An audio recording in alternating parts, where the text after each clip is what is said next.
Welcome, Night Owls, to the Book Club After Dark podcast, an inviting moonlit podcast. I'm your host, Danny. And I'm Michelle. We break down fantasy, romantasy, and thriller novels. All things enchanting, intriguing, suspenseful, and maybe a little spicy. Each episode features intimate discussions on captivating stories, character breakdowns, fan theories, and more. And this is your content warning. This podcast contains mature themes and discussions that may not be suitable for all audiences. Episodes include explicit language and descriptions of mature romance, as well as depictions of violence and other intense subject matter. This podcast is rated R for mature audiences. Listener discretion is advised. Especially for this series. We definitely need to keep that in mind. So going forward from here, on that note, this is your spoiler warning. So we are covering the Ruinous Love trilogy right now, and tonight we are featuring Leather and Lark by the one and only Brynne Weaver. So just let you know, this is your spoiler warning. Let's get cozy because the best stories are told after dark. All right. Tonight's drink of the episode, I am calling it the Kanes, like plural, Mr. and Mrs. Kane. The Kanes Muffins, right? So we know we're going to hear about Lark's muffins, and we know Lachlan, and we also know he has a little bit of an accent that we like.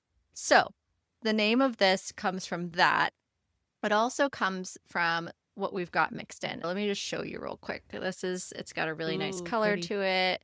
We have a garnish of a cinnamon stick, and I used crushed ice for this one. This is Irish whiskey, a homemade blueberry cinnamon simple syrup that I made myself, and lemon juice. You did. And then, yeah, I made it. So down the hatch she goes. Oh, it's super good. I made this, and my husband was like, this is restaurant quality. So it was like, all right, we've got a drink of the episode. And there it is. It's beautiful. Yeah. It almost looks holiday-y too, with the reddish blue color. Oh, I love it. It looks beautiful. Everything sounds like it would taste good. It does. It has like a good warmth to it from the whiskey, and then it's really balanced nicely with the blueberry cinnamon simple syrup. And I wanted something that had cinnamon specifically because she has like apple cinnamon muffins. There's different muffins that are mentioned, and we all know what kind of goes on with that if we've read the book. And we also know that she's bubbly and bright. And so I was like, crushed ice is like very Lark, and then the cinnamon stick as a garnish. It all played together really well, and I thought it would be something fun. And I do feel like I could see both of them indulging in this one at Rowan's restaurant. I could totally see this as a drink on his menu and them ordering it and drinking it. I agree. Make sure you check the video out on our social media so you can make it yourself as you watch this episode and enjoy it with us. Yeah. This episode, we are, of course, exploring Leather and Lark by Brynne Weaver. So whether you're reading along with us or you're just here for the book talk, we are glad that you're here. Tonight's episode is going to be structured similarly to how we covered book one, which was Butcher and Blackbird last week. So we are covering it in a synopsis style. We're going to first talk about our trigger warnings, which are hilarious. And we're going to talk about our main characters. We're going to get into our plot, our setting, go through that and break down these books. And what's nice is that just like the previous book, you're going through different time periods and you're hitting different years as we go through. So pacing is really important here. We're also going to wrap towards the end with an interview with our very special guest that has not been on the show before. So I'm super, super excited to have her. Our good friend, and actually someone who recommended Leather and Lark to us in person, Tiffany. She is someone we met at Authentic Books, and I'm very excited to have Tiffany on. Tiffany is just like a ray of sunshine. She's very Lark-esque. I think she'll even... Lark-coded, yep. Yes, I think she'll even describe herself as such, and we're so excited to have her.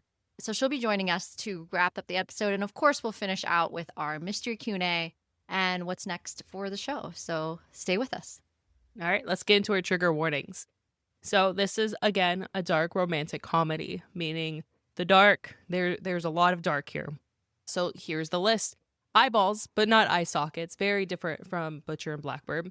Teeth and tooth byproducts. Gosh. When I read that, I'm like, what? What? Pizza and beer. Also smoothies. Yep. Snow globes. Oh, cannibalism. Why are snow globes a trigger warning? But we know why. But also, the first time I read that, I was like, how? Yes. Weapons, sharp objects, including darts, scissors, guns, saws, knives, grinders, an edger, and nucleation spoon. Had to look that one up. Severed fingers, crafting with epoxy resin, vehicular collisions, drowning in various forms. And I was like, we drown more than just water. We do, but there are other ways to drown. We do. Terminal illness, detailed sex scenes. You can read the list of that. A reference to parental neglect and child abuse, but not depicted. Religious references and trauma, explicit and colorful language, including blasphemy. Yes, lots of it. Injured dog, but he's okay. So this is important. He's okay. Because if that would have been in there, I'd have been like, all right, I'm out. If they wouldn't have put, but he's okay. Because Brynne knows. She was like, oh, we got to put this. We can mess with the people. We can't mess with the pets. Can't do that. Can never mess with the pets. He was a good boy, too.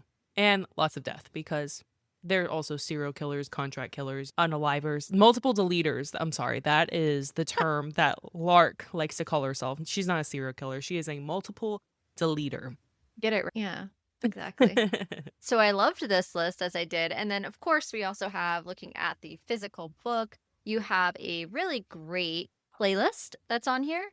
And so there's a QR code for both Spotify and Apple Music in the book itself. So if you scan that, you can get that. If you go on Spotify or Apple Music, you can look it up. And Brynne Weaver herself has created this playlist just like the first book. So that's a nice touch. I know I read a lot where some people don't like to listen to the playlist because they want to have their own experience, which cool, respect it. But other people love to listen to it while they're reading the book or while they're in between listening to the audiobook, like driving down the car, they don't want to listen to audiobook right then, or they're reading the physical book and they're doing whatever, and it just puts them in that world. So that immersive experience option is there for you. I think it's really cool that she does that. I wish all books did that, to be honest with you. I think that would be nice for me. I like the immersive piece of it.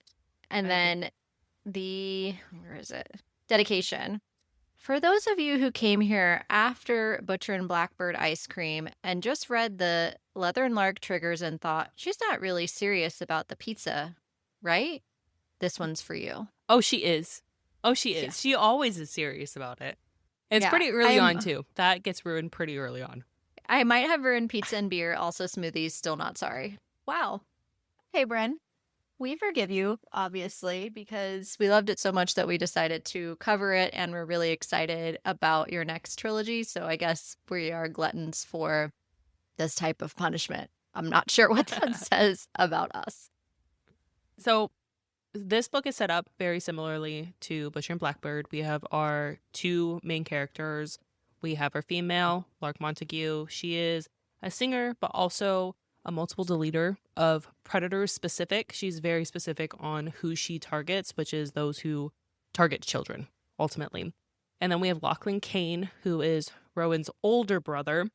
He is a contract killer for Leviathan, but he also owns his own leather shop. So he has that, similar to Rowan, who is a serial killer, but also he's a chef. He has multiple restaurants. So he also has his own little side thing that he does by himself. And the other thing that's different about this book is we get a couple of POV chapters from the Phantom, which is our main antagonist for this entire book. So we get his voice and his perspective, which is actually cool in the audiobook. If you listen to it, that completely shifts to the Phantom and his unique Texas accent and his very religious terms of reference for how he justifies himself. A unique touch in terms of a antagonist. Yeah, and what's wild too is that it's the same male narrator who does all of the voices, which is really cool. It just speaks to his talent, but it is the unsettling feeling of his voice that he's able to do. And it's not just like how he's written, it's the pacing of how he says things and like he creates tension in the audiobook. So I really encourage you, if you want to re-listen to this, or if you want to reread and you've not listened to it, you've only read it in the either Kindle or physical book form, highly encourage you to listen to Leather and Lark, because just Butcher and Blackbird, excellent audiobook. I really enjoyed that version as well. And this book, I read the book and I listened to the audio at the same time as I was reading. And I really enjoyed that experience. It's been my favorite, like, guilty pleasure way of reading. It's expensive. Don't recommend that all the time. But every now and again, it's nice to do that and experience it in a different type of immersion way. Because you get the audio and then you're physically reading the book, so with your eyes. So you get the kind of dual I would say he's one of my favorite voice actors in terms of like male audiobooks, just because of with the three Kane brothers, they all are from Ireland. They have accents, but I think it's really unique how, since the older brother, so Lachlan, hit pretty thick because he did in the United States until he was 17. Then we have Rowan, who has a thin accent. It's still there, Yeah. especially on like keywords or when he's frustrated. It comes out a lot more, or drunk. And then Fionn, his is like barely there. And he adjusts it her audiobook. So even though it's the same voice actor, he changes his voice and his tone completely. So there was a big distinction between the three. Yeah, and it's Eric Nolan, and Eric Nolan is incredibly talented. Samantha Brentmore is the female voice, and she's also incredibly talented too, because she voices both Sloane and Lark, which is a feat on its own, because they are two very different women. So to be able to do that and do it well, hats off. Really well Absolutely. done. Up there with Quicksilver, up there with one of my also favorites that is out there as far as voice acting. And yeah, so kudos to them. They really did a tremendous job with this book. All right, so setting. So the setting's very similar to Butcher and Blackbird, where it's like spread throughout the United States, except we're a little bit more narrowed into the Northeast. So we have Lark, who comes from Raleigh, but the majority of the book isn't in Raleigh unless she has flashbacks of her childhood, because that's where she grew up. Most of it's in Boston, a little's in Rhode Island. So it stays pretty close to the Northeast. She does travel sporadically, but not very far from that area. Yeah, and so we open with Lark. Lark has a man named Andrew tied with fireworks. There's no nice way to say this. Strapped to his penis, his dick, however you would like to say this. Strapped to his nether regions are fireworks, because Andrew has cheated on Lark. But he is also a predator. There's a distinct difference here. She isn't just going after him because she's pissed that he's cheated. There are other factors at play here. And now these are going to be his consequences. She's reflecting on her time at Ashbourne. If we remember correctly, this is where her and Sloane went to school. This is how they met each other and established their relationship. We find out about this initially in Butcher and Blackbird. We're a little bit reminded of that here. And she is reminded of a time that she fell predator to something similar of a person as Andrew, who's the guy that she currently has fireworked up, for lack of a better word. And she's promising that she would never be a victim again. So we find out here that, similar to what we know about Sloane and her trauma, is that Lark has a significant amount of trauma as well. I would actually venture to say that Lark's trauma is really embedded in her lineage too, like through her parents and stuff. There's so much more that we find out about Lark as the story progresses related to that. And then she lights the fireworks, naturally. And when that's over, so she waits until this is over. Yeah. He has to endure the pain Uh-huh. of literally being blown up first. Of course. And then she goes ahead and takes him out via the headshot. And then we jump to Halloween night. This is important because Halloween night is such a central part of the storyline, of where a couple different things happen that tie the book together as it progresses forward. So at first you're like, why do we care about Halloween night? Why are we jumping to this? Is it just Brynne Weaver having fun with us, or are we moving the story?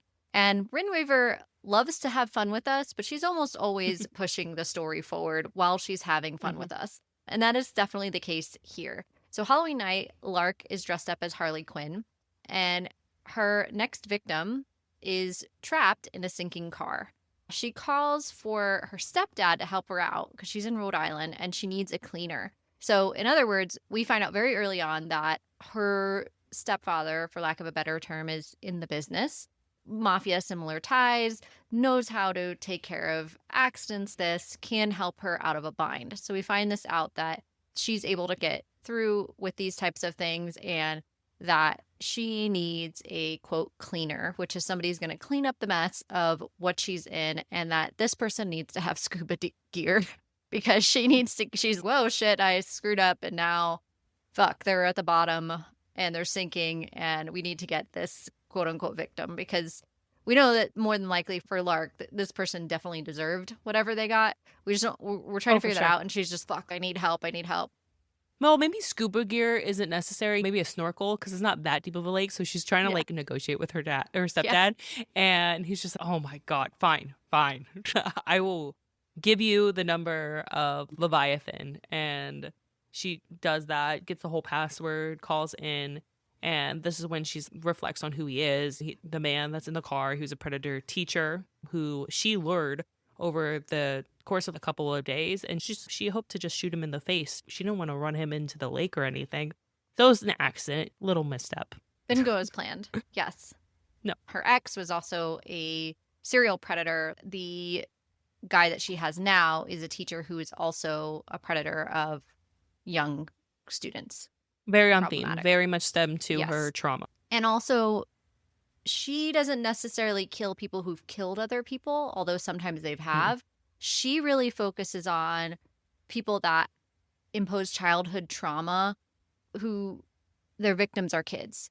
And she deliberately wants to wipe them off the face of the earth. She like has no... That's her life mission. They're not redeemable. Done. No redeeming them. Which we agree with. To remove them. We all agree with. Yes. Yeah. So there's a moment where the cleanup crew now arrives, and it's 2 men. And this is where we meet, who we don't know at the time, but we find out later, is Lachlan. Lachlan is grumpy as fuck this whole time. But 2 men come up. We have Lachlan, who we don't know yet. She refers to him as Budget Batman, just because he has like a full-on ski mask. Like, she can't see his face at all. And he's just like large and just monotone, one-worded answers. And then we have Connor. So Connor's like his sidekick. We'll see him throughout the book. But he's more of a tech guy, but he does help with the cleanup scenes too. I liked Connor. And I did Connor too. He was lighthearted. Yeah. And then Lachlan this whole time thinking she was drunk. She did this on purpose. And she's, he has she's no a spoiled brat. Yeah. No feelings for her no whatsoever. Empathy, none. And yes. And then he calls her Blunder Barbie, which is referenced throughout the book many times, that she's a blunder Barbie and a fecund catastrophe the entire time. And he thinks this about her because he thinks that that the guy at the bottom in the car like is innocent. He doesn't know. Right, is innocent bystander. Yeah, innocent bystander. She just fucked up and now her daddy's going to get her out of the situation. That's the whole thing. Like, he's thinking is what's going on here. And he basically treats her as such. He does not treat her well. Right. But she doesn't do a good job at explaining herself either. She's just like, you don't know me. You don't know me. Can we just... He knows you killed someone. You can at least justify it. Like, he was a predator. I didn't mean to. He should have died anyways. And I feel like Lachlan would have been like, okay, maybe I understand. Because he sees bad people kill innocent people and bad people kill bad people all the time. But at the same time, but he also wasn't like in the right headspace. No, both of them were like in a traumatic moment. This is high adrenaline situation. She just wants to get the fuck out of the situation. And she looks at those 2 as basically like goons. Like, she doesn't need to explain herself to them in her mind. And she's like, I'm never going to see this guy again. Like, fuck off. Like, I don't need to explain. You think whatever you want. I just need to get out of this situation and hope I never see you again in the rest of my life. Like, I don't ever want to be in this situation again. Yeah. Joke's on her. Exactly. So Lachlan is the scuba diver, ultimately. So he's the one that goes in and retrieves the body while she's speaking with Connor. And Connor kind of describes what's going to happen. He's going to clean up what he can tonight. And then he's going to get like a boom truck to actually retrieve the truck from the lake and tomorrow. So Lachlan ends up grabbing Lark and forcing her into the trunk of his car. So she isn't traceable to either the tow truck or Lachlan. And he's just being a dick the whole time. And you see this with Lark, that she does not like confined spaces. So she's freaking out and begging him, like, please, I won't do anything. He's like, no, get in the fucking trunk. And Lark, he's not nice. she goes in. It's a pretty... He's like saying sorry for this basically the whole rest of the book because of how bad this which as he should is. Being shoved into a trunk by a random stranger who is helping you clean up a murder you just committed. Who you don't know who this person is. It's terrifying. And yes. So Lark ultimately frees herself from the trunk as he drives away. And that's how their first interaction ends. And then the book jumps to 1 year later and we see like the aftermath and the consequences on Lachlan's side versus how Lark continues to see or conduct herself in life. So 1 year later, Danny, why don't you tell us what happens? Oh my gosh, this is where Brynne and her ruining of food begins. So we find out about Leander and Lachlan. And how did you feel about Leander before I even get into all of this? Well, Leander is, with really creepy guys, like when they smile and their eyes are like serious, like their smile doesn't connect with their eyes, doesn't reach. type Yeah. of person. Yeah, it is creepy as fuck. And his voice Yeah. in the audiobook is really creepy.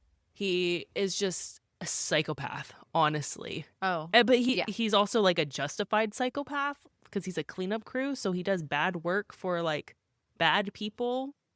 It's just in his head he's like a justified psychopath. I'm not saying he's justified at all. He views it as a business. He's look, I didn't exactly. do most of this. I'm just like, it's just a job type of thing. Exactly. He's cleaning things up. He has too much fun with his job though, because I'm pretty sure some of the stuff he enjoys does his job. it is not like mandatory to make milkshakes. And we're about in the to way talk about he that does. right now. Yes. So we open 1 year later where Lachlan is at Leander's home, which I say home lightly. It's basically this big ass fucking mansion.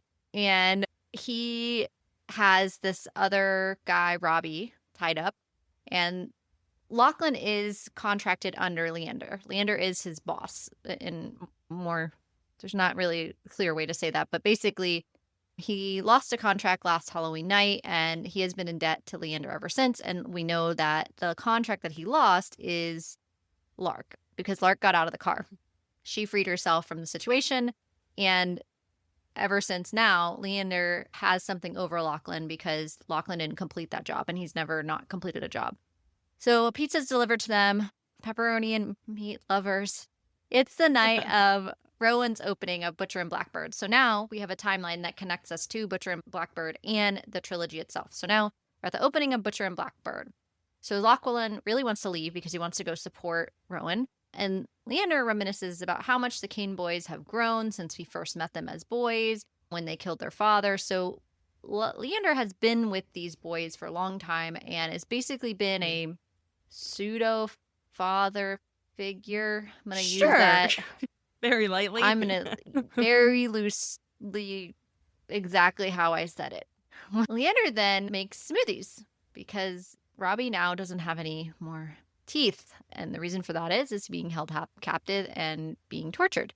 He uses, trigger warning, by the way, we're going to talk about it, pizza, beer, and teeth, one that's specifically gold capped, his own teeth, and forces Robbie to drink this. And then Lachlan ends up unaliving Robbie by a headshot. Robbie was not extra calcium. Good person. He was, yes, there were some things there as to why this went on. Lachlan's talking to Leander about retirement, and Leander's just saying, I can't because this fuck up we had with Damian Kovaci, who's this other big player and someone that pays them a significant sum or has paid them a significant sum in the past for contracts, has had a ripple effect on the rest of his clientele. So like word of mouth, etc. It's fucked up Leander's whole plan of what he's going to retire. So this, of course, impacts Lachlan and his ability to escape this life and fully go work for his leather shop, which is ultimately what he wants to do. He's tired of the contract killing scene. He doesn't want to do this anymore. Just because you're good at something doesn't necessarily mean that you want to do it. And that's a position that Lachlan has found himself in. At this time, we know at the end of the book, of course, that Damian Kovaci and throughout the book is Lark's stepfather. But Lachlan doesn't know this at the time, and we don't know the full extent of everything at this point. So Sloane now is hosting a pre-party for the restaurant opening with the brothers and Rose and Anna and Lark. And this is the first time that Lark and Lachlan formally meet. So this was cool because we see this in Butcher and Blackbird, and so it's neat to see it now in a different perspective. And I like that Brynne does this for us, and I'm really hoping in Taurus season and like the whole Seasons of Carnage trilogy that she continues to do this pattern. I think she will because it's been successful, but I'm very curious to see who our new characters are in that series and like what she's going to do to tie the worlds together. Because she's very good, kind of in the same way that Krista Broadbent and Rebecca Yarros and these really big, really wonderful authors plot. She truly, you can tell, plotted this trilogy very well and knew where all these interwoven pieces were going to be as the story progresses. So this is another nod that kind of brings it together, and it makes you appreciate her as an author. So back to where we are. We're at the Sloan pre-party for the restaurant opening. So Lachlan is instantly infatuated with Lark. Like, as soon as he sees her, he's just, and it's not just like, He oh, falls she's first. pretty. It's, I'm horny for her too. Because he describes that a lot. And she leaves like the gathering to go outside. And when he sees this opportunity to speak with her by himself, and they're actually like flirting and hitting it off, Lachlan ultimately calls her Duchess, which that nickname carries out. And, you know, that she kisses him. And this is where we get the blasphemy. He doesn't say Jesus Christ. He says Christ Jesus as his little swear. And in his accent, and he says it, and she asks him, like, no, you need to repeat that. And then she recognizes his voice as Budget Batman. Then loses it for treating her like shit. Like, she's like yelling at him, like, how dare you? Like, how dare you kiss me? You knew who I was. And you were wearing so much makeup. It was Halloween. I literally had no idea who you were. Because and it was dark. Harley Quinn, she's all white faced and like has the, like, if you're in a Harley Quinn get up, if you're doing it correctly, actually. Yeah, you're supposed to look psychotic. Not only that, but you're covered in makeup if you're doing it right. And you have these crazy ponytail, pigtails. And Lark would be like cosplay of the year. She'd go all out. Yes. Probably with a wig. Who knows? Yeah. And he didn't have his glasses. He's like partially like blindish. So he needs his glasses. And so he's trying to make excuses. And she's like, listen, I love those people in there. We are not going to talk. We're not going to do this right now. And I'm going to turn in and pretend that you don't exist. So they ignore each other's existence throughout the remainder of the night. And then we obviously would know the remainder of the night from the Butcher and Blackbird perspective. So and then also, we like, get Sloan and Rowan, they don't know what's going on. And this is tied to like how Sloan is so confused over time because she doesn't know what happened at all. That's secret of what happened. It's still, there's no understanding. And poor Sloan is just like in the dark with this. And as a bestie, like it just like eats at her that she doesn't know what's going on with Lark. It just bothers her. That's important to note that. So Lark knows Sloan is a multiple deleter, but Sloan doesn't know Lark also does the same thing, which I thought was she explains that she has this whole image and expectations that people have for her and that she wants to keep up. But also, like, your bestie does the same thing you do. I think she would understand that. Yeah. But I wonder, too, if maybe this is where she's thinking, I don't want to give Sloan more trauma. I don't want to, she's my best friend. I'm her rock more of the time than she's mine.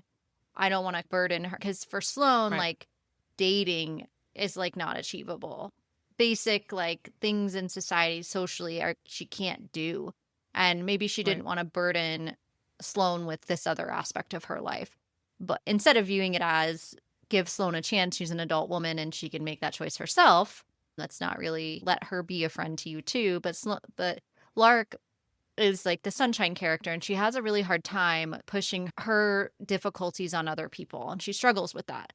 She wants to handle everything herself. And same with Lachlan. She wants to handle this shit herself. She doesn't want anybody else to help with it. Then next we have the Phantom. This is our first perspective of him. So he's in guy gives me the creeps hard. Right. He is in Ronan Sloan's apartment and sees that they'll be at a tattoo appointment at 1:00. And he's been watching their apartment specifically from the outside. And we actually get a little bit of his perspective from the end of Butcher and Blackbird. And we know he's specifically targeting Ronan Sloan because they killed his brother. And he believes they need to atone for their wicked ways. He's following the eye for an eye type saying. And since Rowan killed his brother, but he's like now interested in Lachlan and Lark, ultimately he's trying to figure out the best way to get back at Rowan and Sloan by killing the people that they love, ultimately, and making it as torturous as possible. And so killing Lachlan, the Butcher, the Spider, and Lark, make sure Lachlan is ultimately the one to blame. And that's going to be like the best payback for them. So he's creepy. I didn't like his chapters, but I didn't like his character, but I like how well developed that Brynne Weaver made the villain. Because this is a very different villain than from Butcher and Blackbird. And on that note, reminder that the Phantom is Harvey's Yes. brother. So this is where the relation ties in. So Harvey, the guy that had the mummified mom and like all of that going on with the cameras and the disgustingness, this is his brother. And Right. so that's who we're picking up with. And I think it's interesting how you have siblings throughout these series, that these type of things like tied together, because this gives motive an extra push. And it's also interesting with the siblings how childhood trauma can clearly manifest in two completely different ways, because Harvey Mead was a psychopath in Texas, like his horror house, literally chainsawing people. And then we have Abe, the Phantom, his name's Abe, thinking it's terrible that his brother died and people should pay for it. Sir, your brother wasn't a saint. I don't know about this atonement that you're talking about. Yeah. It was very It's a bit interesting. And Brynne confusing. Weaver, a little bit, yeah. And Brynne Weaver, she doesn't reveal until towards the end that it's Harvey Mead's brother, but you end up piecing it together because he's going after a brother. Rowan and Sloan killed a brother. He's from Texas. They only went to Texas once. So you piece it together pretty quickly that it's him. It's just getting into the psychopath's mind is just out. Yeah. It was difficult. Yeah, I didn't love it, but I knew why we were there. It drives a story because they don't know that he's there. So how else can we know that he's there? Right. You know what I mean? That's exactly. Lark Because he's and- there the entire time. Yeah, but Lark and Lachlan don't know that he's there. So the only way that we're going to know that he's there is to be from his perspective, which is not fun, but does drive the story. So we have a reason for it. So one year Absolutely. later, we jump again. So now we've, since the start of the book, have jumped 2 years forward. Lark enters her Aunt Ethel's home and greets her older sister, Ava, who is supposed to take Ethel to Sloane's surprise elopement. And she overhears her mother. So now we're at the end of Butcher and Blackbird, basically, from a timeline perspective. She overhears her mother and stepfather talking to Stan Tremblay about Lachlan Kane. And they're trying to figure out people who would target them. Their family business is Muffins, right? So that's where the drink of the episode comes in. And not just any muffins. These are like sold nationwide. They're doing a damn good job with muffins. They're doing a lot of good work in Providence. It's a cutthroat business muffins. too. Yes. Doing a lot of work with muffins. They sell a lot of muffins. And they're on Ethel's muffins, actually. So she's good with muffins too. And every 40 days, though, someone in their circle dies. This is also a nod. I pieced this together fairly quickly about the 40 days thing, that it was the Phantom because of all the religious things that he was saying. Yep. But of course, Lark doesn't know this. So every 40 days, someone in their circle has died, and they're wanting to remove the threats, and they're talking about the Kanes as a threat. They see them as a threat. Lark is at her Aunt Ethel's home, and she's greeting her older sister, Ava. She's supposed to take Ethel to Sloane's surprise elopement to Rowan. So again, we're at the end of Butcher and Blackbird. Lark, overhears her mother and stepfather talking to Stan Tremblay about Lachlan Kane. So she finds out that there's somebody targeting her family, and every 40 days, someone in their circle dies. Her family business, Aunt Ethel's business, is Muffins, which again comes from where our drink of the episode comes from. Lark has some fun with muffins later on in the book. And more importantly, though, this is where Aunt Ethel comes in, and she makes sure that Lark specifically hears this conversation because she's involved now with the Kanes. And she thinks that Bob Foster is ultimately the culprit here. Her Aunt Ethel has a plan, and she's saying to Lark, if you marry Lachlan, you can protect him from this, because ultimately your mother and Damien value family over everything. Therefore, regardless of them wanting to target the Kanes, they will not do so because now they can't, because now you've basically married into the family and they're not going to do that. So let me jump to Sloane's wedding. So Sloane's wedding, we actually don't see this part in Butcher and Blackbird. We only see up till the surprise elopement, right? So this is the actual wedding ceremony. Lachlan walks Sloane down the aisle and he promises to dance with Lark at this point. And the entire time, like, Lachlan's trying to dodge it. And Lark ultimately goes up to Lachlan. She's going to not stop until we dance together. So we need to dance. And they talk about not liking each other and how Lachlan gets the worst jobs because of her and how she ruined his life. Lark ultimately offers him a solution. So she'll give him the Montague contract, which is Muffins, and Muffins very cutthroat job. And Bob Spinoffies, which is the Bob Foster, he is their number one like competitor, and he's been riding her on. So ultimately, she thinks, as well as on Ethel, that he's probably the main target here. Ultimately, what she says is he needs to help her figure out who's been targeting her family. They need to be married, and it's the only way to guarantee his safety as well as Rowan's. Because the only reason why they think both the Kanes, they think Lachlan obviously has a vendetta against them for they think he was fired. He wasn't, but they don't really know that. Rowan, they know of Rowan's kind of past and what he does on the side. So they think that he would be a threat, and they don't do well with threats. So she proposes this to him, and then we get next to Lark's wedding. So this goes down pretty quickly. There's a quick pacing at the beginning of this book. Yeah. So Lark is in an old factory. She's epoxying a man inside a glass box with flowers and gold glitter because, of course, she is. The man, Patrick O'Neill, was grooming his students. So Lark is just chatting him up about how she's nervous about her wedding, and she's just la-di-da, like talking to him, and she's telling him, like, oh yeah, I'm going to turn you into a coffee table. And she always takes a trophy from the pedophiles that she kills and turns them into a craft. So she's like, she I listens needed a to table. Patrick like bargain. Yeah, she's like, I need a table. This is what we're doing. Just she's like, go to Target. Yeah. No. And the whole conversation is wild. Writing this for Brynne must have just been like, what? She's probably thinking to herself, like, what is my brain? Because I'm reading it and I'm like, girl, what is your brain? What is going on here? And then I'm also laughing at the same time because it's just, she just has this way of injecting like comedy in the most like obscure, ridiculous situations. And this is no exception. This is a perfect type of Brynne Weaver writing that I have come to love. And the difference between her books as a thriller specifically versus a dark romance, almost dark rom-com situation. She's able to do this. No one else I've ever read before. She has done this very well, and I enjoy her writing because who can laugh while someone's getting turned into a table? Like I don't know how that's possible, but here we are. So after listening to Patrick try to convince her of not making a decision, that he made a mistake, he won't do it again, blah, blah, blah, of course.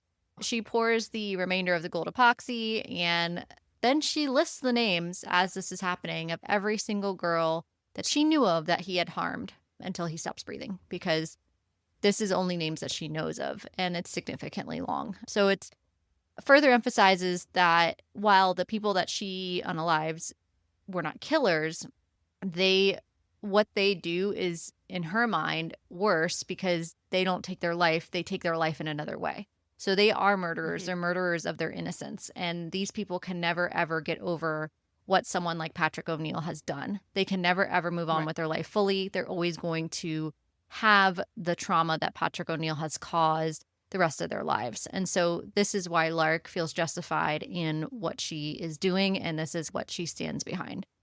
She's also living that because she was also groomed and was a target of a pedophile, and she is a grown woman with that and still having trauma and still having PTSD and all of that. So that's something she lives with, and it further drives her to want to stop as many other girls going through this as. And so in her mind, one more off the street, and also helps her kind of deal with her own trauma in her own way.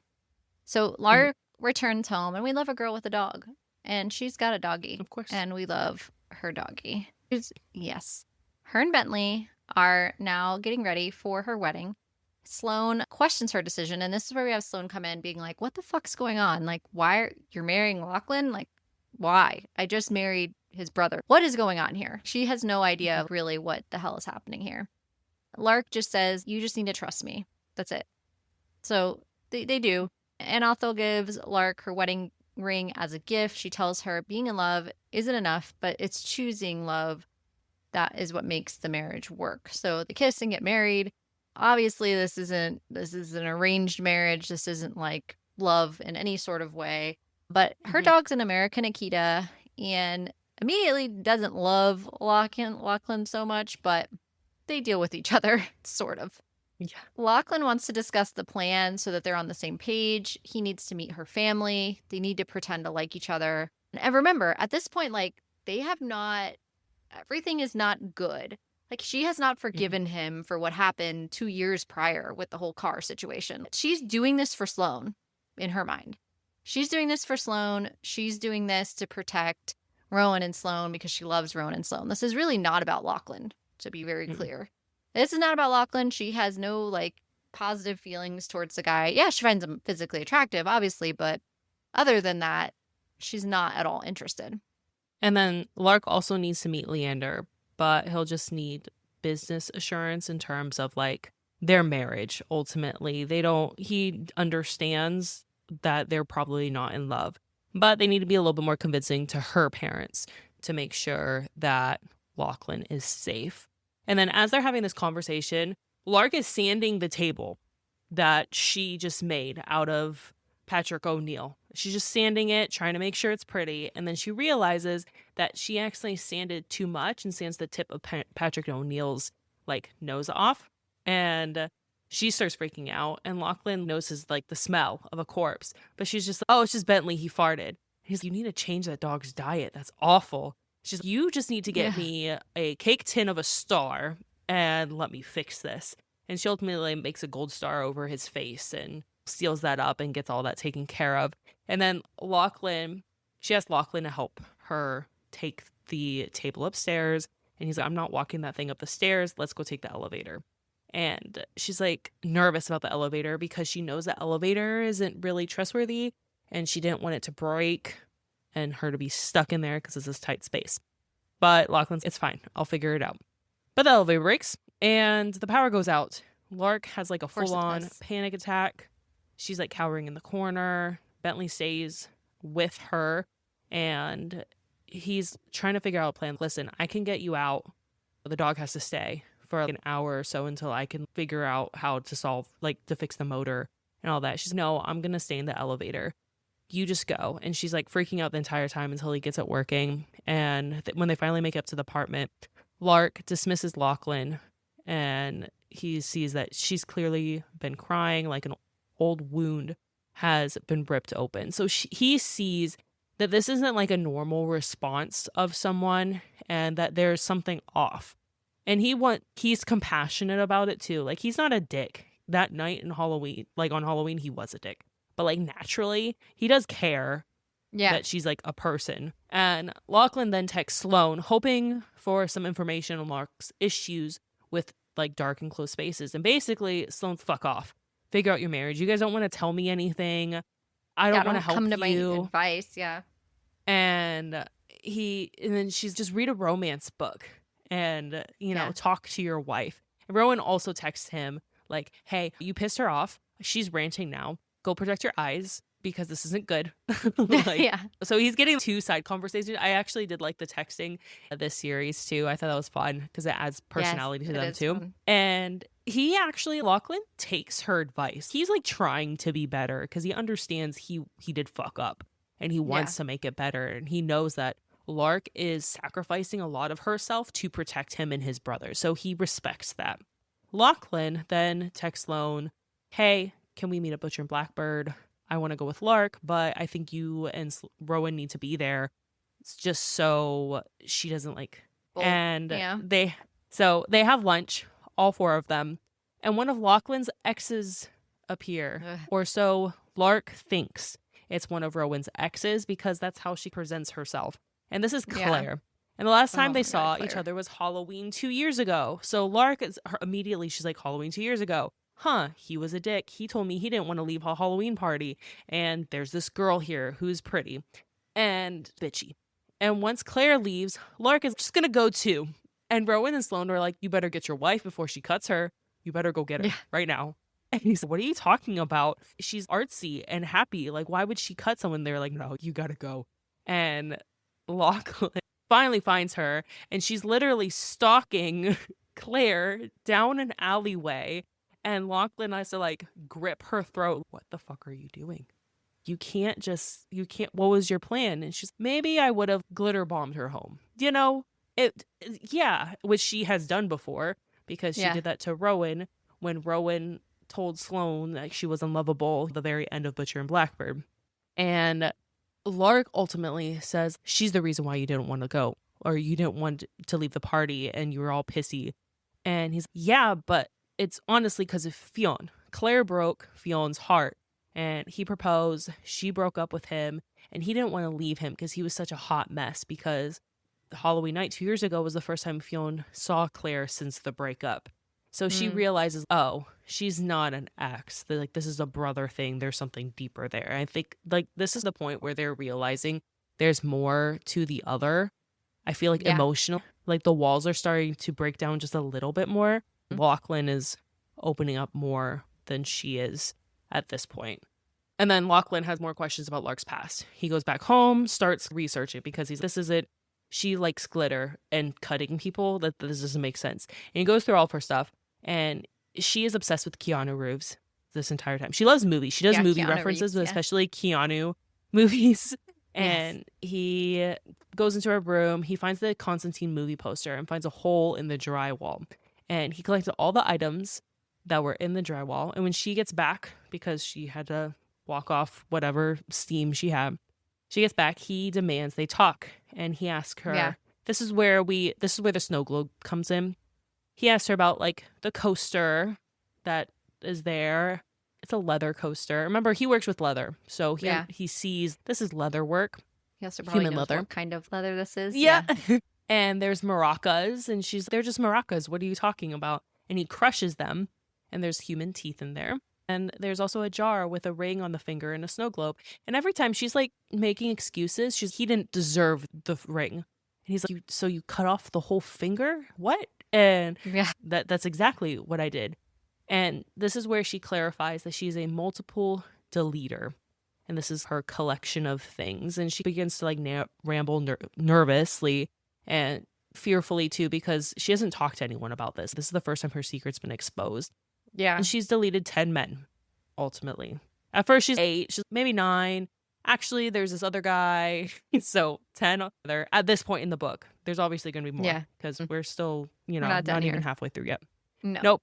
And then then Lark immediately runs away, saying Sloane and Rowan don't know because she loves them and people expect her to be a certain way. And she just does not want to deal with this. She doesn't like dealing with at all. So then we go into meeting the parents. Oh, yeah. We transition now to meeting the parents. So Lark, of course, now has to introduce her husband to her parents because this is the whole point.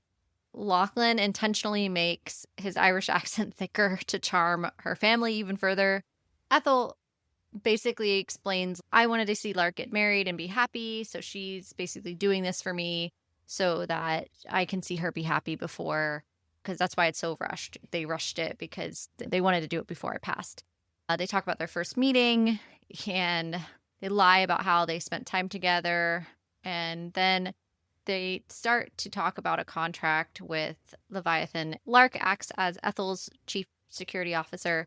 Her mom protests this. Her mother insists that she doesn't know what she's doing, and Lark says she will choose love. Her parents argue with her. And so the whole thing is, like, not great. And they leave, though, convincing them that hopefully they have convinced them enough that, like, we're in love. And she, at this point, reveals that she never took the Kavashi name because she wanted to keep a piece of her father with her. But she took the Kane name for Lachlan. So this is like a big thing that she's done this because she never even wanted to take her stepdad's name. So this is, I did this for you. I really am trying to protect you and protect your brother. It's not just for your brother. I do want to protect you. So it's another, like, little inkling towards breaking some of this barrier. And it's also Lachlan's finally seeing kind of full circle Lark and, like, her family and what she's kind of dealing with. Then the roles are reversed. Roles are reversed. Meeting with Leander, that goes better. I feel like that goes a lot better. Yeah. So Lachlan is giving Lark the rules for Leander's visit. Just don't take any alcohol. If he orders pizzas, we're dipping because we know why. We just saw why with Robbie. Pizzas are never a good thing. don't take any offers. Like, basically, Specifically, just don't do anything. not. No pizza. And Leander opens the door with a gun raised at him, and this is where course he does. Lachlan's like, "You fucking psychopath. What are you doing? Put that down." And Lark gives Leander a basket of fresh brown butter apple cinnamon muffins, and Auntie Ethel made these specifically. Lark wants to discuss immediately the Montague contract, and he's cool. Let's get down to business. I like that. And she says, one contract now, she'll pay the full retainer. One job will be initiated immediately. Once that job is done, Lachlan retires and the second contract will start. And this is when they start like really negotiating. Lachlan's, I won't leave until you have the second contract, just to give you some of that security. And Leander's $1 million for the retainer, 5 jobs a year. Lark counters $600,000 retainer, 4 jobs, and start today with a $100,000 bonus if the target is caught and identified before her aunt passes. And so remember, Leander's we're like, looking okay, for great. the 40 nights guy at this point. So we're looking for the Phantom, which we don't know that we're looking for the Phantom. They don't know that we're looking for the Phantom. But the whole idea is centered around Ethel and Lark putting together this plan to go after who the killer is of who's killing someone in her close circle every 40 nights. That's exactly it. Leander's, great, we have a deal. And he gets up and then falls flat on his face. Lachlan's completely confused. What the fuck did you do? I died. And Lark's like, I was like 95% sure because she told me not to eat the muffins, but I wasn't like 100% sure, so I didn't think you need to know. And Ethel had drugged the muffins since she doesn't like to be bossed around, essentially. Ethel's one tough bitch. She is. You don't fuck with Ethel. Nope, you don't. And ultimately, they're like, well, we're here, so let's go down into, basically, they have these research servers that they do. I'm thinking like dark web. Ultimately, they have access to all the shit. So he shows Lark this area, and first Lark types in the name Lewis Campbell, which we're like, we don't know. We think that's a random name, but Lachlan kind of tucks that in the back of his head because he's like, why would you want us to research that name? Then let's actually just start with my aunt's nemesis, which is Bob Foster, the other muffin guy. Yeah, the other muffin man. So they have a first target. So now they're on this kind of similar to the setup of a Butcher and Blackbird, but it's not a game. It's more of now they're going to team up together to try to solve what's happening here. So they're now invested together to go on this step-by-step journey. And he knows enough about her to know, like, she's not fucking around and she's dark. Because obviously she has all these trophies of what she's done and he found those. So clearly he knows a lot more about her now. And also she knows that he's a contract killer. Cat's out of the bag. So there's no kind of hiding behind any of that anymore. So now we have their first target. Lachlan at this point now is trying his hardest in his mind to earn forgiveness with Lark for throwing her in the trunk. So she's still fucking pissed about this, and she has not forgiven him in 2 years for any of this. Yeah, they're married, but she's still, this is not for you. So he signs her up for a sleep retreat and says that they'll figure something out and she needs to sleep and take care of herself. Lachlan reassures her that he's not going to go leave her or break their vows, and he's not trying to sleep around. There isn't anyone else other than Lark. Because remember, like, he was always attracted to her, and he fell first from the beginning. And I also love that about Brynne Weaver is, like, you have no question about the male loyalty almost ever in these books. They always have fallen first. So even though their marriage is not ideal, he tells her, like, I'm not sending you away because I'm trying to hook up with someone else. I really am sending you away because I think you need it, and you need to. He saw her have this breakdown, and clearly she's freaked out about whoever's targeting her family, like high stress. Lark's going through it. So he tries to do this nice thing. That night, Lark calls Lachlan to ask him about his day. So this is like a huge change because now they're having a lot more like common conversation, and he shows up at the retreat to show her that he's been up to something. So they meet Connor at this cabin. So like off to the side of where she's at this retreat. It's Dr. Lewis Campbell's cabin. And we find out that Dr. Lewis Campbell is the headmaster of Ashburn Institute, which is where Lark and Sloane went to school. And Lachlan has him tied up. Of course he does. Presses him as to why he didn't do anything when another teacher raised concern about Mr. Verndon's behavior with female students and their deteriorating mental health. Campbell defends himself, saying there was no evidence of Mr. Verndon's behavior, We all know what happened with Mr. Vernon. We understand that this was involved with Sloane and then Lark. However, when he brings up Lark, Campbell says he has all the recordings of the deal he made with the Montagues, which will be leaked to the FBI. This is where your love for Lachlan shifts, I guess, because now you can see that he was paying attention and he's basically done something for her that no one's ever done for her before, and identified this, what she perceives as darkness, and given her something and brought her there while this guy is still alive. So while, yes, fucked up situation overall, this is his like way of bringing flowers. Or which with someone like Lark, this is the way. You do have those kind. And it seems like with Lark, no one's really cared to take care of her, other than obviously she's had a nice life with the Montague Muffins, and she hasn't ever wanted anything physically, but no one's ever been like, let me take care of you because your mental health is clearly not okay. And there's some trauma that needs to be healed. So like the whole sleep retreat, that's him being kind and taking care of her health, her getting revenge on Dr. Lewis Campbell. This is like the closure she needs. Obviously, we know that Sloane is the one that took care of Mr. Verdon after she found out what happened to Lark. But there's still this guy who knew what was going on and hid it. And he's also not a great guy. He wasn't a predator per se, but he also fucked the nanny and does sketchy shit all the time too.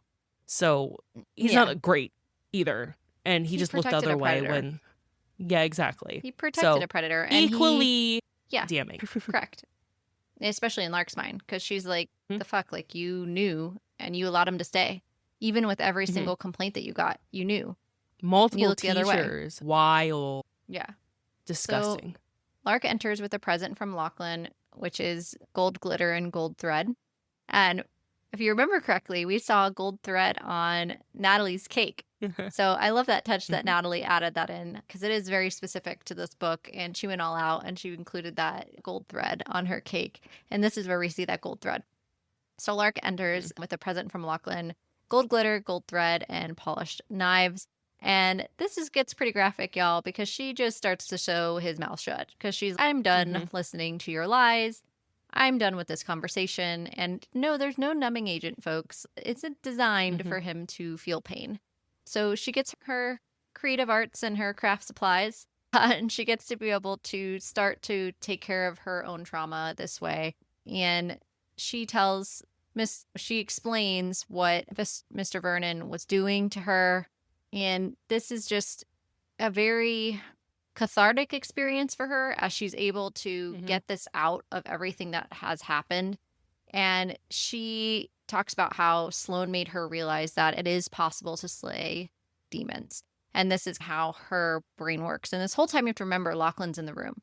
So he's watching. He not only set this up for her, was like, here's like a gift to you, but also like he sees this cathartic arc of everything that she's talking about, why she's so upset, why this is so personal to her, because it wasn't just, a disconnect to, she read about a guy or it was at the same school as her and there's something that's separating them. No, this was directly related to her and directly tied to like her trauma as a young adult. So then she shoots him, of course, and Lachlan notes that he can like feel her relief from this. That needle must have been so sharp, because I'm just thinking like how many, going through a lot of skin there, like that must have been so sharp. Or maybe it wasn't sharp and she just used a lot of force. Yeah, I also liked how it was representative of, she was silenced. From this whole experience, she was silenced, like her whole life. And now she's like, now you'll be silenced. And this is how you're going to die and this is how you're going to meet the devil, but silenced. So I did like how that kind of came full circle for her. Then, so after this, because Connor's there. Connor is, if you remember from Halloween 2 years ago, kind of his sidekick in a way, Robin to the budget Batman, and he finds a lead with Club Pacifico, which is Bob Foster's cousin. So they're going down this Bob Foster lead, thinking that he's the one taking out Ethel's family and inner circle. Payments are being sent through the club's books that are like $50,000 at a time. So he's like, this is sketchy. I can't trace them. Let's figure out what this is. And Lark returns to the sleep retreat. She calls Lachlan. They talk about her day at the retreat. So now you see how the effects of this experience for was that she's literally like the tension's gone between them. They have this casual conversation, and then she asks him to read to her so she can fall asleep, which is the Sweet. script from Constantine. So obviously he was up reading a book, but this is what he reads to her, which is her favorite movie. And they share that moment that he's watched it 11 or 12 times, and she's like giggling, and I like that. Like now you see their relationship switch from forced to more relaxed and like kind of almost getting into a normal scene Even in a friendship. marriage Yeah. type. Yeah. Right. They're attracted to each other, but nothing that way has happened at this point. Yeah. No, in terms of like her books, this was pretty slow. You get Yes. like way more than halfway through the book, you get like anything spicy, because Lachlan basically is, I'm not going to do anything with you until you forgive me, which he does explain later on as well. And that brings us to Abe Midas. Lachlan is closing up his store, the leather shop, and when Abe is there, he enters. So this is where we first see the Phantom actually speak to one of our main characters. And he says he has an appointment tomorrow, but just wants to see, hey, are you free now?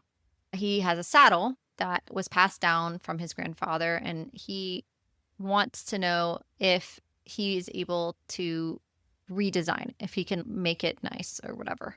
So he describes his father's a pious man. He gambled away all their worth. He like says all this weird shit. And even then, like Lachlan's just, what is with this dude? At this time, Lark enters the shop and she's singing an old hymn. And it's this weird moment because he's, oh, are you like a believer? And she's, oh, not anymore. And Lachlan dismisses Abe and they leave. Everybody leaves. So this is our first weird thing where he comes back in. And it's necessary because, again, we don't want to forget about him. Because the whole reason we're here is to find out what's going on and who's killing the 40 Knights and all of that. But this is another point to this religious aspect of this killer in particular.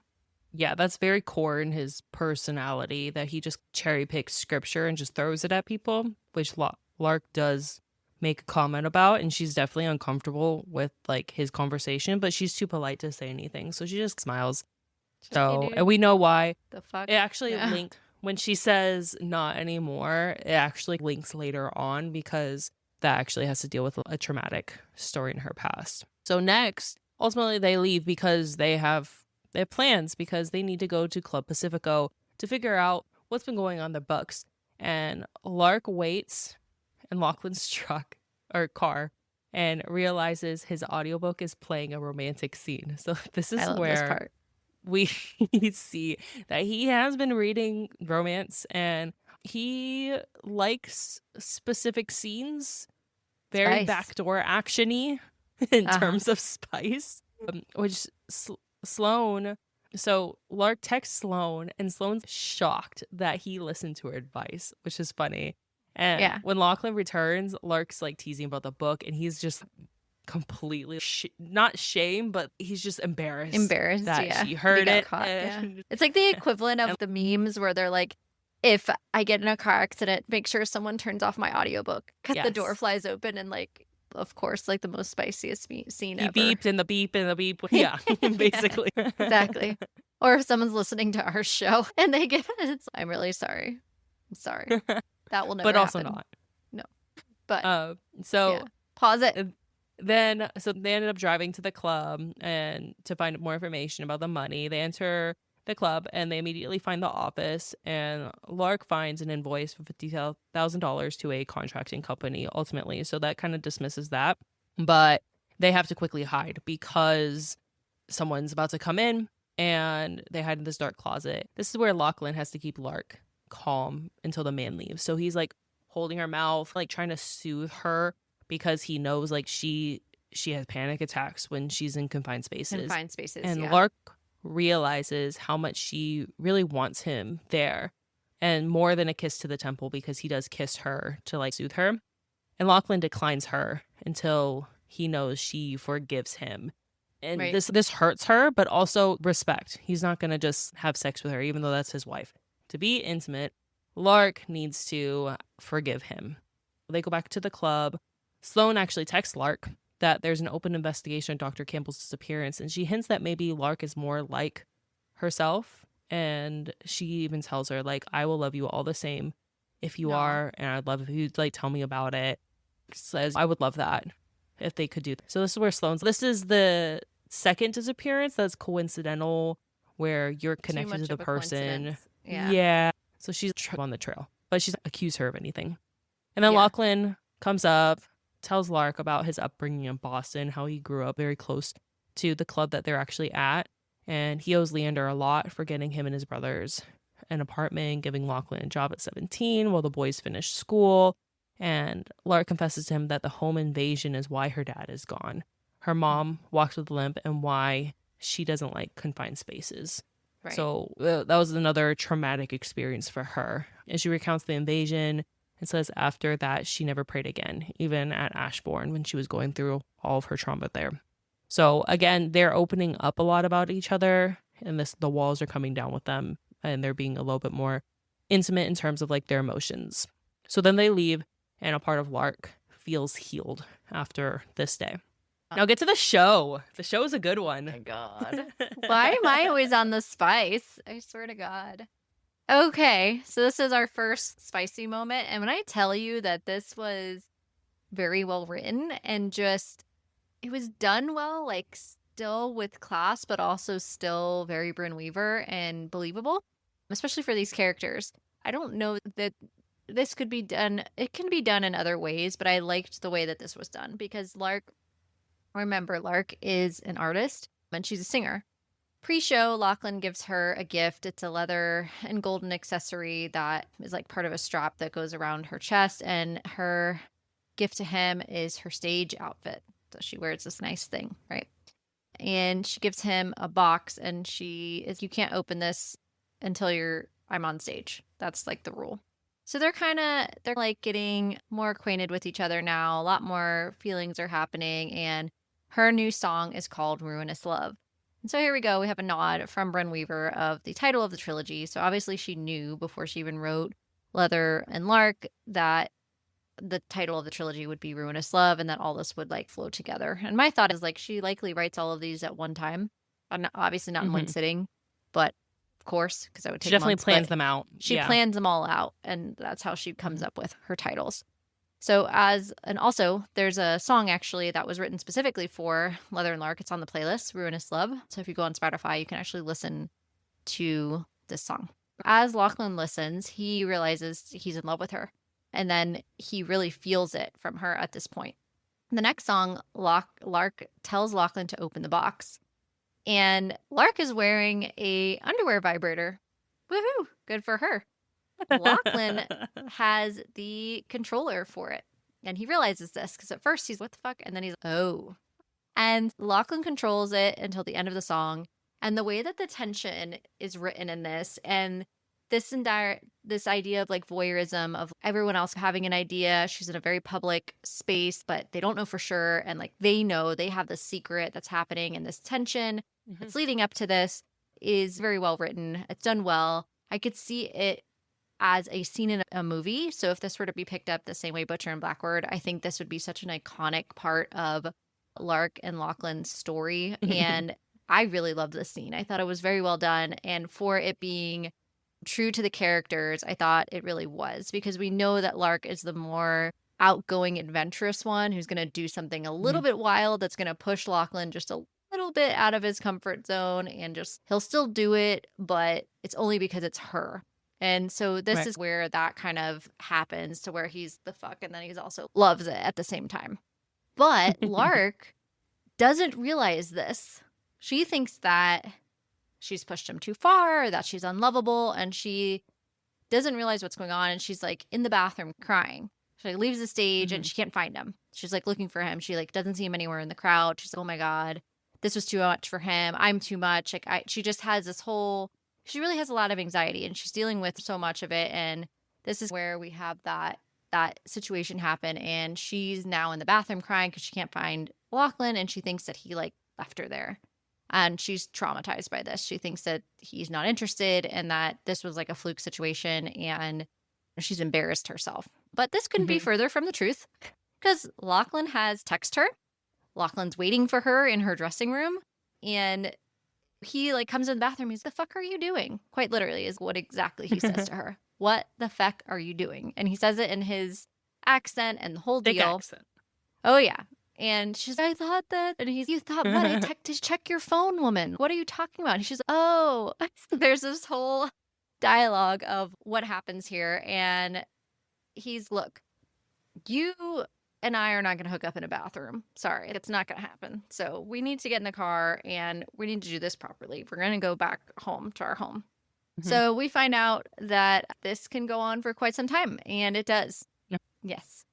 It does go on to the point where Or- Bentley needs a yeah. walk. Yes, it He goes on needs for a a walk while. outside. We have several open door scenes, and which you can enjoy for your listening or reading pleasure in your own time that we won't get Or fully at least just into. the listening. Yeah, it's a good time.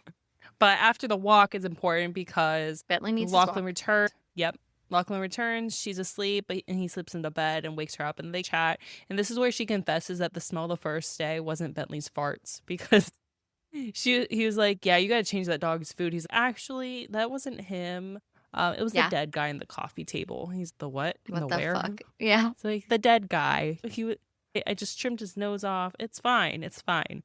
So we just get that confession there, which further she's opening up about all the things, and there's a dead man that he's been setting his drinks on, and she's like, "Actually, you should probably use the coasters." And he's like, "I've seen what the fuck your coasters are made of. No, I'm not using your coasters." Yeah, literally. But like, what? yeah. So we have our next target now. So they go to Leander's to figure out who the killer has been. Lark suggests Stan Tremblay as a target since he has been his aunt's enforcer. When Lachlan looks into Stan Tremblay, they find out that he's already dead. So the Lark, as she's known Stan the most out of any of the targets so far. So it seems the people are getting closer and closer to her specifically. Yeah. And This is worrying for Lachlan her. tells, right. And he tells Lark how brave she is, and she thinks she loves a lot of things about him ultimately. So this is where they're realizing their feelings for each other are deeper than friendship and are more romantic. Obviously, they just Hooked they up for share in a hours. they share in a passionate kiss, which turns into more spice, which you can read or listen at your own leisure. So that night, they break into the medical examiner's office because they need to find out what the fuck happened to Stan Tremblay. And Stan Tremblay, since he was an enforcer, his house is locked tight. So security systems, and they need to get into the vaults and the security systems because they have finger identification as well as like iris identification. So they have to go in there and take parts of Stan's body that they know they will need, which is an index finger, a thumb, and his eye. Which this eye scenes are funny because Blackbird, Sloane loves gouging out the eyes. That's like her thing. She thinks it's great. Rowan was like bleh the whole time, Yeah. but seeing Lark and Lachlan, because Lachlan's the one doing it, God. and Lark's, "Oh my god, I'm gonna throw up." He's like, "I'm the Yeah. one doing it," and they're like, "I just gotta get this thing out," and it takes forever because they like Yeah. don't know what they're doing. Because And Lark's it's not like a fresh crafty, but corpse she's either. not. But she's not like No. gory like that. She doesn't. She just has her little arts and crafts, and she doesn't. She can be. Oh no! I mean, It's just not plucking the out eyeballs are not a for bunch her. of teeth for a Yeah. maraca. That's pretty. Yeah, it's the It's pretty eyes. gnarly. That's a It's the eyes pure for her, though. She Sloane can't. thing. Yeah. Is no, but yeah, they get that so they can get into Stan Tremblay's vaults and all that stuff. And then next we have another chapter with the Phantom. So we find out that the Phantom did kill Tremblay 2 weeks ago, and he recites his plan along with the scripture, and he enters Ethel's room with the plans to deliver her to God. She asks if it's on the behest of Bob, but the Phantom doesn't know who Bob is, of course, because no, it's not. And this is where Ethel realizes that she doesn't really know who the fuck this guy is and that she's about to die. The Phantom asks Ethel if she has any regrets. She says she regrets not stealing Bob's muffin recipe, and she regrets not having gone home with Spencer Jones when she was 23. And Ethel's very graphic, and you can read this yourself about what she didn't get that she wished that she had gotten. Michelle's laughing And the because I 62 can't years get of through. marriage. I can't get through what I'm trying to say here. But for 62 years of marriage, she never got some stuff done to her that she would have liked. And this is what she tells the Phantom, who you will know is going to love hearing that because he's sitting there reciting scripture. So Ethel knows this. Mhm. And Ethel just taunts him the whole time. He's talking to her about his mother showed the darkness that the world has to offer, but he drugs her ultimately. And she says to him as her dying breath is like, touch my lark and he'll kill you. And of course, she's referring to Lachlan, of course, because she knows that ultimately they're going to be together. And I love that Aunt Ethel knew her own niece and her needs and saw that Lachlan could be that piece for her and did that for her. I loved their relationship and how close that they were and how what Lark could see for herself, her aunt could see for her. And it was an act of love that she sets them up together in the first place.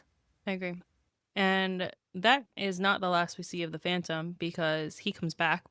Ultimately, Lark and Rose meet up. Fiona's dropping her off with Silveria, which Rose, we see more of her in the next book, but this is a timestamp too, because we see this too. And we see this chapter also from Rose's perspective. Silveria is like the traveling circus. And they're going to part ways. Lark gets a call from her mom about Aunt Ethel's passing. She's upset. She calls Lachlan, and they decide to meet at the nursing home. And then she goes to her apartment. She waits for an Uber. And then Bentley's all barking and freaking out. She's like, Uber shouldn't be here. She checks her app. Uber's not there yet. And it's Abe Midas and is in her home. And Abe attacks Lark and Bentley. Bentley, being the good boy he is, when he like angles himself even when Lark is on the ground to protect her. And Abe ultimately closes in on them. And then this is so bad. Like, yeah. Then she's gone. He takes her away. So we flash back to Lachlan. He's in the nursing home, and when Lark isn't there, he has Connor look into it. There's no way I should have beaten her there, even with waiting for an Uber. And Lachlan realizes Abe Midas is behind Stan Tremblay's death and is likely the reason why Lark is disappearing. So he's trying to piece everything together because he killed Tremblay with a tool from Lachlan's shop. So that's like a big connection there. And then one of the nurses recognizes the description of Abe as the temp nurse who left an hour ago that was caring for Ethel. So again, that he's connecting the dots with Abe Midas. Lachlan goes right. So obviously he has Connor look into that name. And then Lachlan goes to the apartment, but only Bentley is there and injured, and he orders Fiona to save the dog. And Fiona's like, I'm not a vet. I don't fucking care. Save the dog. Yeah. What are you doing? This isn't a time to argue, bud. No. And save the fucking all this dog. time, he's been saving a raccoon. Well, let's just remember that. So if you could cite the sparrow, he's like saving a raccoon this whole time. But we're going to question the dog. Okay, Fiona. Then, so Fiona and Rose are there with them. And Rose is the one that accompanies Lachlan across the street because Lachlan's, he's been watching us. Goes across the street into an apartment that looks directly into theirs. And they see traces of this obsession, the drawings and all the things, the maps. And they realize that he's going to take her to Portsmouth. Oh, and then Connor finds a connection. This is where we get that he's Abe Mead. Lachlan realizes that Harvey Mead is the guy Rowan and Sloane killed, and this is where he's coming for his vengeance. Exactly. And this whole scene plays out really quickly because when you're in Lark's perspective, she doesn't know a whole lot about what's going on the outside. Right. So Lark wakes up and she realizes that she is in an old factory, and she is literally in a rotary batch oven that is off at the moment. But not for long. Tell our listeners what a rotary batch oven is, Michelle. So essentially, it's like this big oven. It's a room that's a oven. walk-in. And yeah, it's a walk-in oven essentially. Cook lots of batches of things, muffins, usually that sort goods. of thing. Yeah. Yes. So there are multiple trays, but the room is an oven. So that thing has to get hot as fuck. And he's ultimately going to bake her alive. And she demands to be let out, but he's ultimately testing Lachlan's loyalty because he's going to make him choose between Lark and Rowan because he like a bomb in Rowan and Sloane's car. And he sees that Rowan is driving in their directions.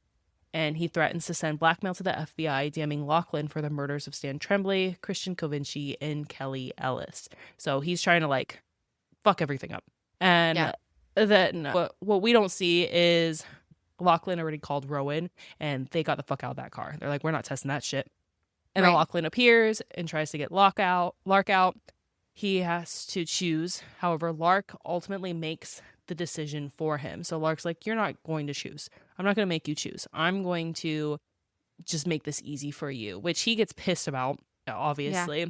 And then she hears a loud sound, basically like concrete falling over, and Abe turned the oven on. Then Rose appears. So this happens very quickly because Lark isn't seeing a lot of things happening. Ultimately, Rose actually killed Abe right then and there as he was turning on the oven.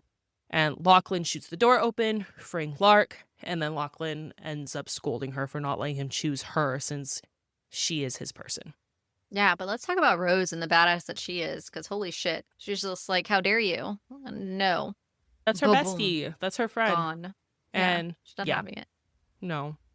And then we get the resolution, right? Ultimately, Leander gets the Kovici. Lark gives him craft beers as an apology for the muffins. And Lachlan officially retires. After they decide that, Leander passes out from the drugged beer. Of course. Yeah, she drugs him again. They discuss. Yeah. But Ethel's the one that drugged him last time. So this is when she actually drugs him, which Leander gets a kick out of. He thinks it's funny because he never gets surprised and Lark's actually surprising him. So he's not really pissed about it. Yeah. And then things go into a normal-ish type flow with them. They discuss Christmas plans with Rowan on the ride home. Lachlan hides a gift in their apartment for Lark. It's Dr. Lewis Campbell's heart in a resin block with a gold wire, that's just it's such a Lark gift. That was just comforting. Obviously, we're going to be like, that's weird because heart actually really gross looking. But that's what she needed. And obviously she loved that. And then Lachlan then properly proposes to Lark and the chapter ends with them choosing love. So sweet ending for them ultimately. And then we get our epilogue. The epilogue is from Rose's perspective. And we actually see like her kills Abe and he's dead on the factory floor. And she's like really hoping for happiness for Lark and Lachlan. And then time slows down for her because she realizes I look fine on the outside, but there's actually a wound that's bleeding out. And she like lies down on the floor and Fionn starts freaking out and panicking. And then she comments that her world goes white and all she sees is her person, which is Fionn. And remember at this time, her and Fionn are designed to go separate ways, which we'll get more in Scythe and Sparrow. But yeah. And then this is where she realizes that she found her love as well. And this is where Brynne does this nice way of lining the stories up for where we're going to go next. Not without giving us a bonus chapter with Lachlan and Lark on their honeymoon vacation, you could say. Spicy time starts in the shower, and she tells him to dry off and to come out of the bathroom when he's ready. And on their bed is the divorce papers that he had made to give her the choice. And instead, Lark seeks her own vengeance for suggesting this, and might be related to the scene that we talked about earlier in the romance novel that he was reading in his car. So you should go check that out. And it's wild if you have not read it. And we would love to know your thoughts on that. And yeah, so now his wedding ring is tattooed on his finger. So this is a wild scene. I was not expecting this scene. It took me by surprise. I was not ready. I was like, okay, Lark, we are just okay. Yeah. It was graphic. It was a good time for all parties involved. And that was where we end the chapter. So there you have it. Now we're going to get into our interview with Tiffany. So stick around as we talk with her about Leather and Lark, which is her favorite novel of the series, as well as all things Ruinous Love. Welcome, Tiffany, to Book Club After Dark podcast. We are so excited to have you here. This is our friend Tiffany, guys. We actually know Tiffany in kind of the bookish world of Orlando. We're really excited to have you here. Can you tell us your name and your handle and where folks can find you? And yeah, just a little bit about yourself. I'm so excited to be here. So hi, my name's Tiffany. I work at Authentic Books. It's an independent bookstore located in Orlando, Florida. My handle is Tips Treasure. I love finding books that really just inspire me to keep living every day, because sometimes it's just hard to be here. And an escape into a book is so, Yes. Yeah. Oh my God, I'm so excited. We're so excited to have you here. And, as I was reading this book, I'm like, this is so Tiffany. You are just so Lark. So let's hop into our first question and get into Leather and Lark. What did you enjoy most about Leather and Lark? Okay. So this is complete opposite to my true person, but I absolutely love how crafty Lark is as a character. Like, just her hobby of being a conceptualize a project and from start to finish create it with her own hands. I don't have the hand-eye coordination. I don't have the patience. I get really aggravated while I'm crafting unless I have like step by step by step by step instructions. So just like watching her do her thing, I absolutely loved it because she is such a creative person. She is. That's hands down my favorite. She is. And you have a good point. Like, all of her crafts must have taken a long time. Like, we're reading about the table, right? And it's like a couple of pages. Table! So imagine That how is many patient. hours that took to make a whole ass table out of gold resin and a dead body. That's like point of the table project, and choosing that medium was dragging it out as long as possible. And I'm definitely someone that, like, in all of my books, I really like a fast pace because I want to be kept entertained the entire time. Mhm. But you just can tell that as a person, as long as she's vibing, she could sit there for hours Lark is and patient. just stare at a wall, watch Yeah. paint dry. Wait for Lachlan That's to true. get his head out of his ass. Whatever. Yeah, no, literally. Like, she'll just sit around. She's just waiting. Yeah, definitely. I think my favorite project in particular was the snow globe. Yeah. Who doesn't love a good snow globe? I liked her Yeah. explanation of the snow globe. No, and she'll give you that explanation as well. She's like, this is why I did all of this. And it makes perfect sense because I said it like this. And I'm like, yeah, I got it. I get it. Keep He going. didn't deserve the ring. He didn't deserve the ring. And So then obviously. Why would he have? Right. It's like, so you cut off the whole finger? Yeah. Yeah. That clearly makes sense right here. Why would she just take the ring? No. Right. Yeah. Plus, That's it has not to a float. trophy. And it's also like not, it doesn't, aesthetics. No, yeah, exactly. With the density, it would sing. Yeah. You don't get the same There we vibe. go. Thank Like, you you. don't have the finger that can like float, in there. It makes total sense to me.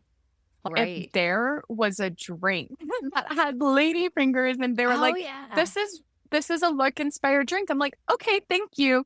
Down. Just throw some edible tiramisu. glitter in there, and yeah. She doesn't sleep, so coffee flavored would work because she's always just Oh yeah. going. I had so many ideas for drink of the episode for this one. I ended up going with like a muffin theme. So that's kind of Oh. where we went. Oh, another thing I absolutely love about the books, Yeah. the nicknames. Yeah. They're perfect. They suit it so well. I physically read a lot of the book, but then I had to listen to the audiobook. Yes. Oh, I so good. absolutely Oh, love chef's kiss. the narrators. So hearing them say the nicknames, I was like, I want to be food. And, Thank you.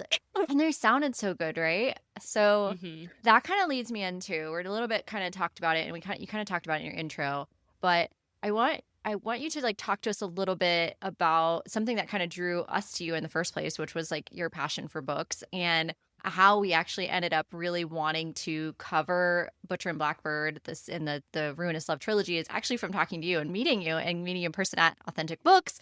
We went to this really cool murder mystery event and we made these candles, which I have my candle right above me. Michelle has her candle behind her, and Tiffany, you have your candle, so that's awesome.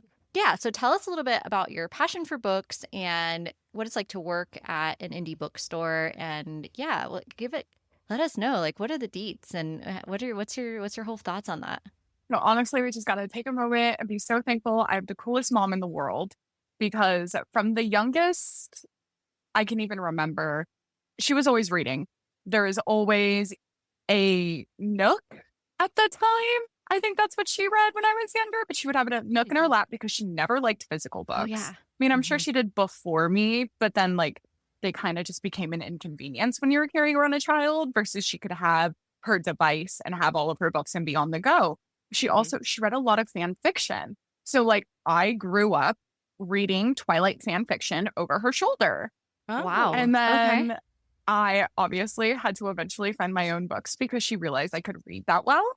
And She was it like, turned no, into manacled oh, for you. yeah, she was like, No. actually, go away right Yeah. now. And I'm like, why would I do that? Like, stuff is going on in the chapter. And she goes, yeah, it's going to go Too on. much. Thank you, honey. And then, like, eventually I found, like, age appropriate when she was like, oh, you do like reading. So she found me Percy Jackson. And Ooh. I went headfirst into Greek mythology. There was another series that I read Yes. when I was younger. And I went through like all of the goddesses. And then my first true author that I can remember that changed my life is, of course, it ends up being an Orlando. I think he's from Orlando, John Green. Looking for Alaska changed my life. Yes, I love thought it was hands down the best book ever written. Mhm. And as someone that is always too much or too loud, seeing Alaska and how she reacted to everything that happened to her, I was like, yeah, if I didn't have so many people who truly loved me, even though I am all of these things, I would probably go through this as well. So that was also one of those first times that like I saw myself on the page, because even though I had all of these series as a child that I thought were so good, Mhm. I don't have ADHD. I'm not a demigod, even though I just wish so bad. But like in that, I definitely was like, okay, I can be on a page. That's so cool. Mhm. Eventually, I went down the fantasy rabbit hole even further past Percy Jackson because that's a great intro. Yeah. And I found more like age appropriate for a teenager. And then I went to high school and college and pretty much stopped reading because it wasn't cool. But like I would still pick up a book like once a month because I was like a little gremlin and something would come out and I just would have to read it. But college pretty much dead stopped that when I was able to do it in high school. And I remember like crying to my mom, being like, you didn't tell me they were going to take reading books I liked away from me. Like, I understood that I was going to be reading a lot, but I didn't understand how that was going to affect my brain. So even when I was Yeah. picking up a book, it was related to my degree. I'm like, this isn't fun, but it's also like great for me. So I'm just going to keep going. Yeah. And then finally I got out of college. And the first thing I did was I grabbed 3 of my closest friends. And I'm like, we're starting a book club. We're going to be accountability buddies and we're going to read 1 book a month. That's all I'm asking. Please. Like, I need this. And I also wanted to be able to find a way to push myself outside of my comfort zone because I only knew at the time that I really liked fantasy. And all of my friends like very different things from one another. We have someone that's completely into classics, another that's all horror, and then another that is like a mix of classic as well as like philosophy and sociology. So that was definitely stuff I tended to avoid because they made my brain hurt. But no, I get exposed to it. Our Best book part club's about been going- having a diverse book club is you get all the different types of readers. So you hopefully like can rotate and put in new stuff in the in the mix. So that's awesome. No, exactly. We've been going strong for 4 years now, and we Wow. theme it Nice. every year to like keep the passion going. And the themes push us outside of our comfort zone. Even I'm not really a Jane Austen fan, but I've probably read Jane Austen retellings this year. Oh. I found a way to enjoy her work and see the inspiration and what it led to as one of the first feminist writers before feminism was really a thing. Yeah. The Iconic. beautiful passion, my beautiful, beautiful reading passion brought me to Authentic Books. So I think the first time I ever went to Authentic Books was for my birthday. It was the first month of the store being open. And I had seen a couple of videos. I think it was either on TikTok or Instagram. Can't really remember now. But I just saw that it was an immersive experience for readers. And I was like, okay, I read a lot and I already immerse myself when I'm reading. I'll light a candle and set the tone, and I'll play music without lyrics, stuff like this. Like, I need to go check this out. So I thought it was the perfect little birthday present to myself. And I go into the store, and I just remember thinking I could live here easily. Like, just tuck me into a little corner. I won't make too much noise. I'll occasionally go to the bathroom, but just like On that leave green me couch. here for Yep. the rest of my life on the green couch that like eats you and then you're Yep. gone. From start to finish, I was just obsessed with the process. I love the idea of a subscription box, but I already buy a lot of books. I tend Yeah. to pre-order a lot of books. Mm-hmm. So I love the autonomy and like, seeing a bookshelf and picking my items and then creating that experience for myself. Tell us a little bit about the experience. What do you Yes, mean by my that? favorite.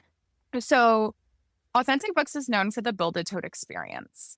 You get a tote bag, a book off of the site wall, and then 3 sensory self-care items that go along with taste, smell, and touch. You can mix and match them however you'd like. A lot of the products are made in store by us, the booksellers, or we source them from other woman-owned businesses. And that concept in itself makes me so proud to work for a bookstore. It made us That- like jump at the right? idea of being able to work with Authentic Books. Mhm. That alone. Like The for sure. sense of community we Mhm. try to build is so important to me. I found my own community with bookish people that I know, as someone that is definitely an extrovert introvert that's been leaning into their introvertness recently. My book friends will just do a little check-in and say, "What are you reading?" And I know that means, "Are you alive?" And it's just another sense of like, oh, I feel so loved. And so happy to have found a place that I feel safe with all of the political drama stemming around books right now. I know that I can go into that store and be safe. Yeah, it is. It's a Yeah. super welcoming environment. The immersive experience is something I've never seen before, especially the way it's executed so well. Natisha, the store owner, she's wonderful. I've had nothing but positive experiences with her, and the event space is great. And that's where we get to meet you, which was so cool. Yeah. We met you at the Scythe and Sparrow, I believe, event, right? Mhm. I think it was the first time. That's like, you were a Yes, clown. yes. You were With your clever Yes, nose. I was a clown Yes. with And my you were the nose. killer. Yeah, you were the Yes. murderer in that I one. I was the murderer, and it was probably one of the highlights of my life, especially after having attended so many of the murder mysteries. I have 2 goals in life: to be the murderer and to be the victim. I have yet to be the victim yet, but I think the murderer was the best of my 2 options. That was a good one too, because like you got to Yeah, be it like the was good. creepy clown murderer. Like what a fun thing to And play. like, It I was had so no fun. idea. That's the best part, is as you're playing these games, nobody knows who is what in reality until the very end with the big reveal. So I'm Mhm. sitting here like guessing who I think it is. Oh, it's Of me. course I wouldn't write myself. Yeah. And then it was me. And I was like, I was very wrong.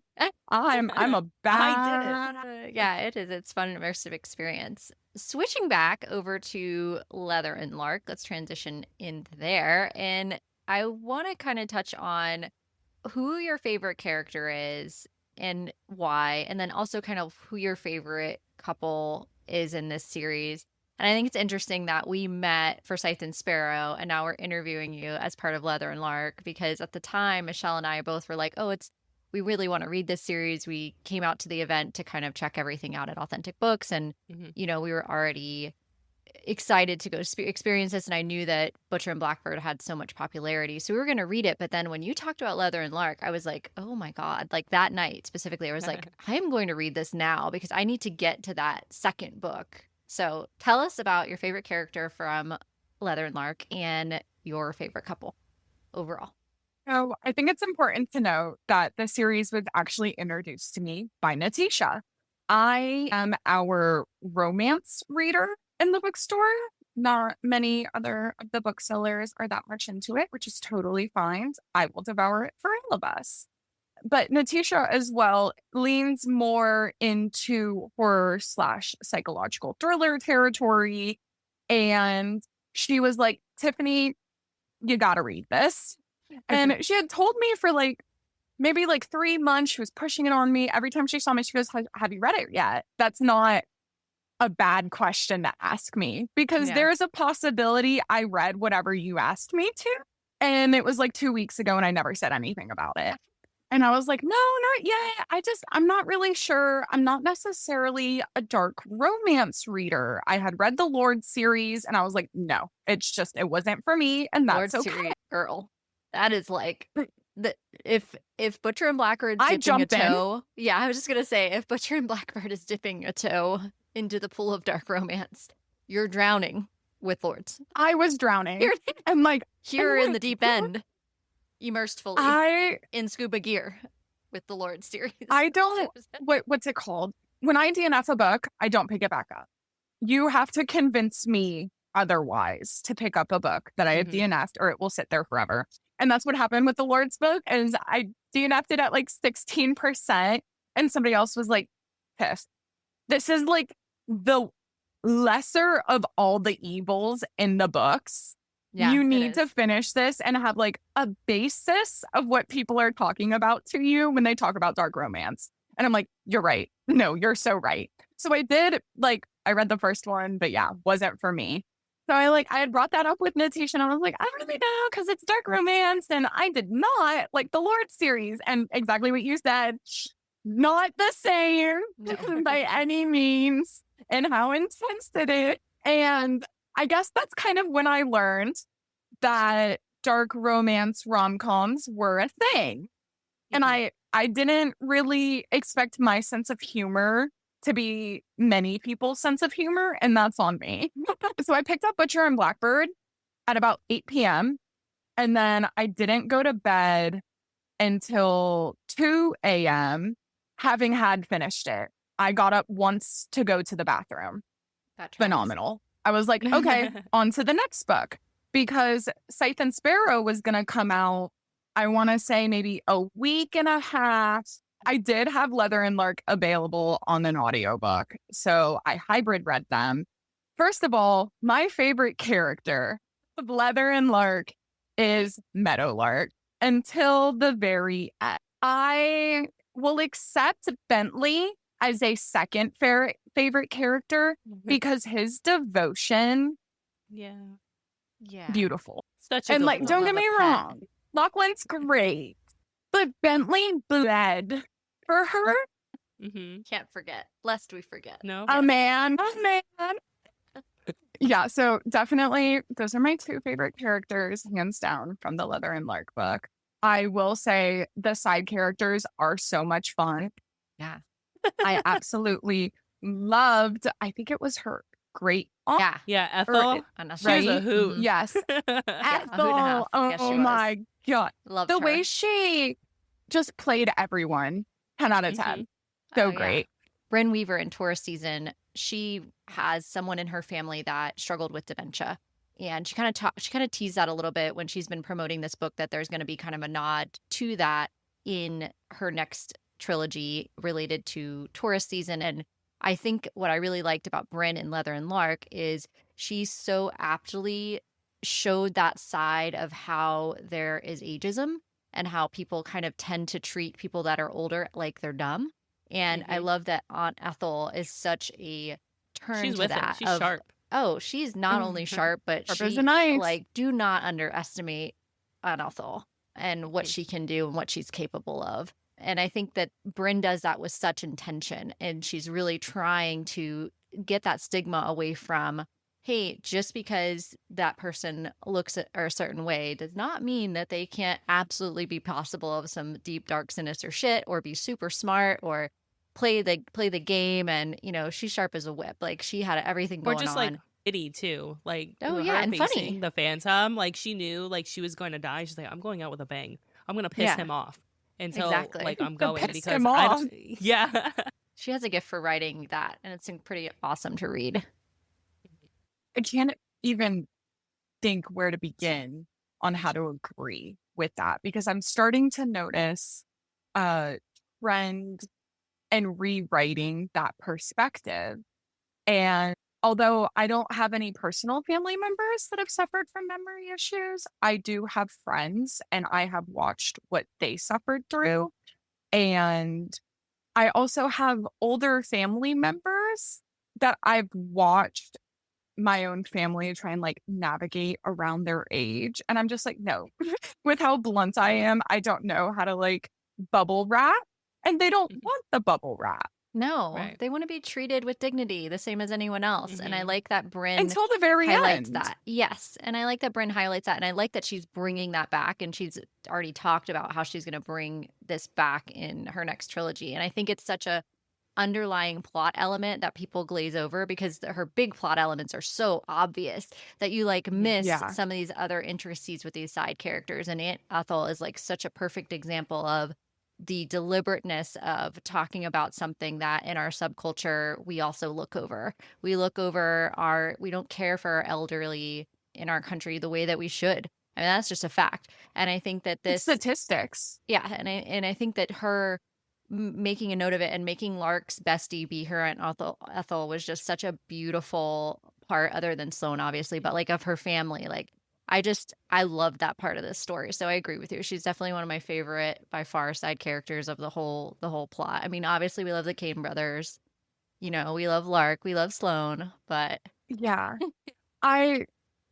So one of the things I loved is that, like you said, they're so big and they're so obvious that there are all of these other elements that if you just take a moment and not fixate on the big picture, you'll see all the other streams coming out of everything.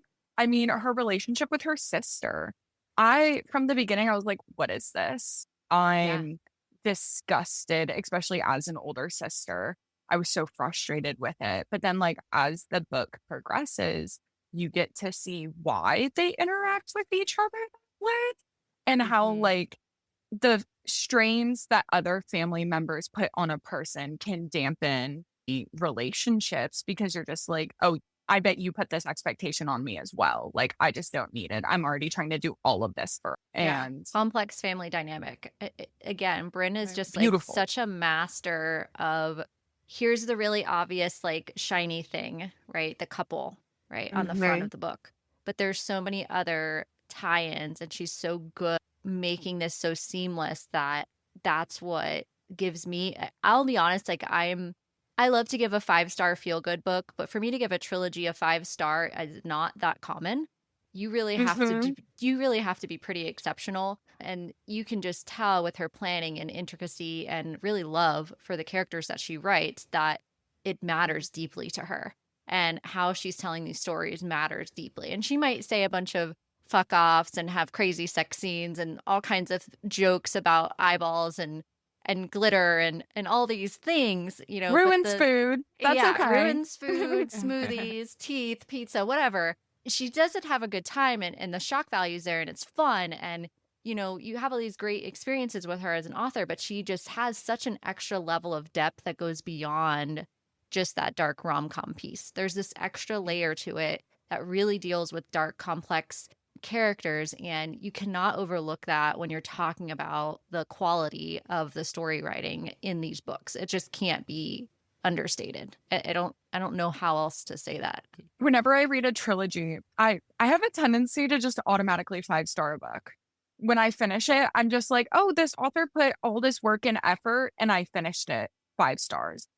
Yeah. No, I agree. With a trilogy, yeah, I'll go through and by the end of it, I will actually fix my ratings to reflect how I feel about the book since the trilogy is now done and I can give an accurate rating to how they made me feel. If some of those books got to sit longer. And now that I'm sitting here and I'm like, that was my least favorite. That's and fair. I can give examples why it's my least favorite. So like, we're going to talk it down in its order. That it's a 5-star series. I think my favorite couple, and I feel so bad because like, not with my homegirl. I am a Sloane and Rowan. Rowan? Rowan? Yeah. Best couple. Us too. There's so many spelling. They're our favorite. Yeah. They're ours too. I'm sorry. They're meet cute. Yeah. Yeah. Done. To the very beginning. That's Very what made the beginning. They're book like, oh. so hard to put down. Oh, Mhm. yeah. It was the hook, like, right at the start. But also, like, Rowan's ability to be patient. He's so fucking romantic and just, like, He is. Oh, you know, sending somebody to, Mhm. like, drop off ingredients at her house, like, what? Like, it just, And then cooking on So the romantic. phone together. I know, the man waits Yeah. 4 years. Yeah. I mean, God. You know, Lachlan It's needed obs- patience. He needed Yes. the patience and to Yes. develop to actually how to be romantic. And yeah, Or a it took a partner. long time for listen. But he's you an older know, brother. that's- And so that actually works Mhm. for his character because he had to take Right. care of, and he just doesn't have that. He's so, but it fits him and it fits that book and Right. it fits that. But for a couple, we agree. We, from a feel good reading perspective, our favorite, we both agreed on it that was our favorite too. And let's not think glaze over each Rose and brother- Fionn. Yes, they Rose and Yeah, Fionn were I think great too. each brother It's just a different. makes sense when you Mhm. see them. You're like, Yeah. yeah, I could not imagine you any other way. This is Mhm. who you are. But exactly, and the like feel good romantics, who would I want sweeping me off my feet?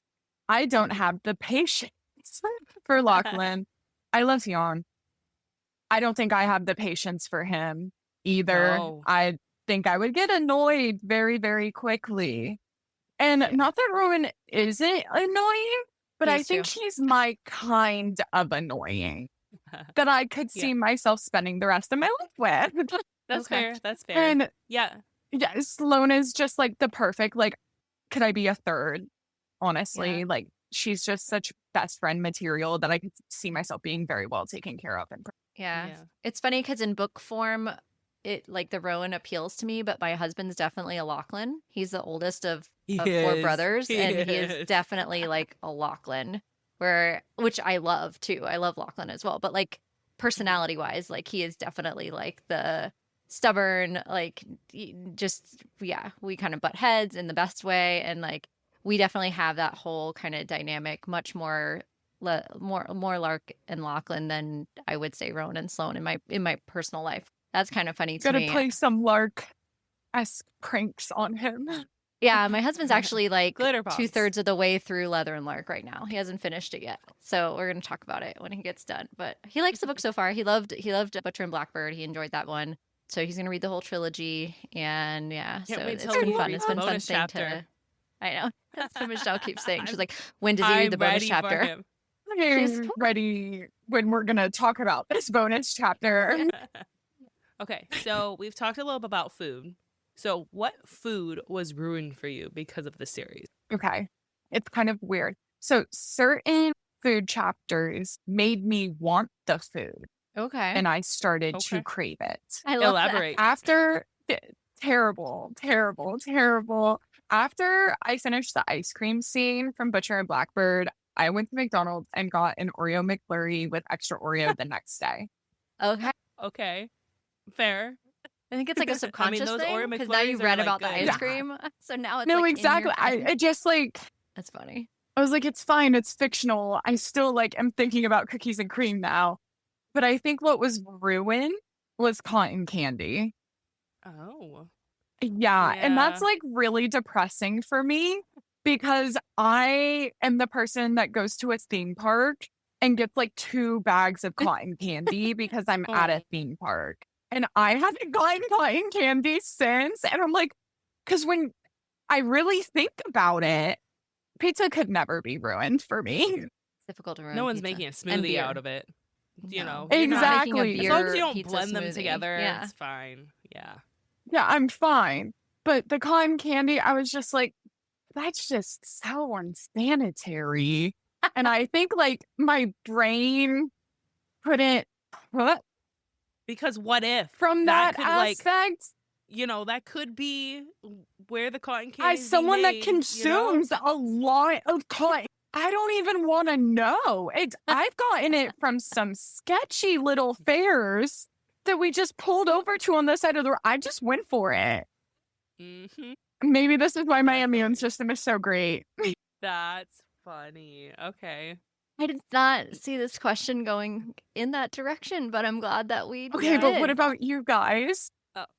For me, it's orzo. 100% orzo. Oh, yeah. The opening scene with the maggots. Listen. And I like Oh, orzo. I can't. Nope. Now I Please. just when Michelle I look knows at them, that I can't even listen to it. I can't. I almost choked on an olive the hilarious. last time we talked about it. I like cannot. Yeah. It just 'Cause it's wrecked so me.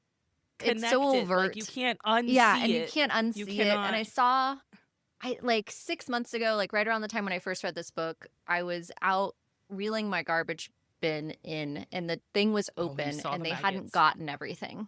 Yeah, they hadn't gotten everything, and I saw them at the bottom of the trash can. I'm gonna get the hose, you know, and wash them out. And the way that kill the macaroni. I couldn't do it. I had to go get my husband, which is not a thing. Like, I am not like a go get your husband type of gal, except with one other critter. Oh, I am. Michelle knows the other critter that I can't deal with. Palmetto bugs. Yeah. Which, if you're not from Florida, really palmetto bugs is this big ass fucking roach, and they're like gigantic. They're like 2 inches long. This like is on not. Crack. Yeah. They are made by the devil. Okay, like these things are horrifying. I hate them. Ugh. I have to go handle it. I can handle lizards, snakes, spiders, literally any kind of other bug, birds, whatever it is. I can handle all that. A magnet or a roach? Absolutely not. And even before, like, I could handle them until the orzo pasta thing. And then I was just like, Brynne, you just, what did we do? And now I just can't. I'm just like, I'm ruined. That's right off the bat. Like, she ruined right orzo for you within the first 5 minutes of you and reading then for her some reason I was still there. I don't know. I still stayed. I kept going. I don't know. But yeah, I was like, right. I think the trauma, because it was like so immediate that I just couldn't because then after that, like, you're like expecting it. Like, whatever she ruins after that, you're like, fucking okay. All right. Cookies and cream, ice cream, okay. I know no one's actually collecting fresh semen for my ice cream. Well, I would hope not. Not for the ones in the store. Not. Like, yes, exactly. That was specialty ice cream. Listen, I think my Ben and Jerry's is safe. Yes, exactly. Yeah, that's exactly it. Yeah. Okay. What about you, Michelle? I guess we're tied there, right, with orzo? Yeah. Yeah, no, it was 100% orzo. Everything else, I was just like, yeah, that's pretty sick. Like with the beef niçoise salad, I'm like, that's pretty gross. But I don't really that was eat funny. That. Right. That entire scene was hilarious. I was listening to the audiobook and I was dying. It was fucking hilarious. Yeah, I was done. Right. But yeah, I don't. I love that that Brynne carries throughout the books that those foods were ruined for Rowan. That was like one of my favorite things. Would be like, we should go like surprise him with an Oreo, and I'm like, I'm still so traumatized. Poor baby. Let's go get some ice cream. Let's just go get some. I ice don't cream. know that he could. Yeah, but how could you like be And he like works with food too, so like, how could you like exactly? You know, like this poor man. I bet he doesn't serve orzo at his restaurant. That's for sure. No, probably not. No. Or sliced beef. He'd be thinking about his forearm the whole time. Jeez. I don't think he'd make it. Mm-mm. All right, so we know that Butcher and Blackbird is gonna go to the big screen. So what are you most excited to see on screen for Butcher and Blackbird? I want to see her web. I feel like Brynne wasn't able to get into that as she would have liked to, especially in a way of writing it that a mass audience can conceptualize what she's trying to make. Right. But with the movie, we will see the webs, and hands down, like, I feel like that's such a significant part to see into Sloane's brain as a character, because even though it's this big web mess of bodily parts, it's incredibly intricate, well thought out, constructed, organized. Every word you can come up with to say that it is telling a story, but being nonchalant about it. Yeah. Right. Yeah. I mean, it's like a 3D map ultimately, right? With all of the murders connected to this one person. So yeah, that'd be crazy to see on scene. You just have to like really interesting. See it correctly, and all of the answers are there. That's her whole intention. And I'm wondering how they're gonna illustrate that, because maybe they'll do it in a visual way to explain how, like, maybe they'll zoom in on certain aspects of the web kind of thing and like take you to like different murders to tell the story of like who this killer is, because you write it out in a book, but how do you do it visually? How are they going to do that on screen where they kind of illustrate? Is she just going to say like, oh, these are all, I just feel like I don't know if they would do it that simply and be like, oh yeah, these are just telling the story of all the ways, you know, all the locations that these people, you know, did these their murders, or are they going to be more visual about it and show us like an example of like what the web image wise, like what it illustrates? I think it'd be interesting to see like how they choose to do it. Really hope that they take that step, because that's what I want to see. Okay. I want to see a glimpse into why he was chosen outside of the pages, because like I already know, but how are you going to tell me what I know? Yeah, and illustrate it. Yeah, that's great, because it is a really visual piece that, yeah, that I think gets to know Sloane in such an intricate way that is such a visual element that would be really cool to see on screen. So that's a great pick. I also think I really want to see the most dramatic chapters of the book, because I got really, really, really anxious. I'm sure it had to do with me staying up way too late in order to finish it. But like, you know, with romance, I feel like you always expect a happily ever after, but I haven't read any of Brynne's previous work before diving into this book. I was just going head in being like, I hope I like this in the end. And it was recommended to me. So I'm assuming this person knows. Yeah, like I expect a happily ever after, but it's dark romance and I don't know dark romance. And like, I didn't think the Lord's book had a happily ever after, and other people do. So I was really nervous about that. And because you almost like, don't the get anxiety during it. Yeah, exactly. It built. Like I was like, oh my God, something like someone is going to die and it's going to be someone I love. Because that's another theme in my life. I always fall in love with the character who's going to die. Finnick Odair started that for me. And it just never ended. Not Finnick. So like that anxiety, but like getting to see it on screen, I feel like I'm going to be a lot more pumped because I'm going to have an idea of what the outcome is. So it's going to be like, while I'm watching a slasher, I'm just be like, get him, get him, get him. Like I'm hyping up the villain because like I know they're going to fall in the end. Yeah, I can see that. All right. So that said, since we know what's happening in Butcher or Blackbird, let's talk about Taurus season and the new trilogy that's just coming out, Seasons of Carnage. I don't know if you've seen any of the marketing. It looks really, really cool. I'm very excited for it. Are you excited for Taurus season? Are you going to read it? What are your thoughts overall? I think my favorite part of being a bookseller is I get to look at book marketing all day. And that's just a part of my job description, is that I need to have an idea of what's going on in the book world. So I have been devouring everything she posts regarding Taurus season. Yeah. I'm really, really excited for this. When you finish Siphon Sparrow, I love how like that bonus chapter just leaves you sitting there like, what? What are you going to do with this?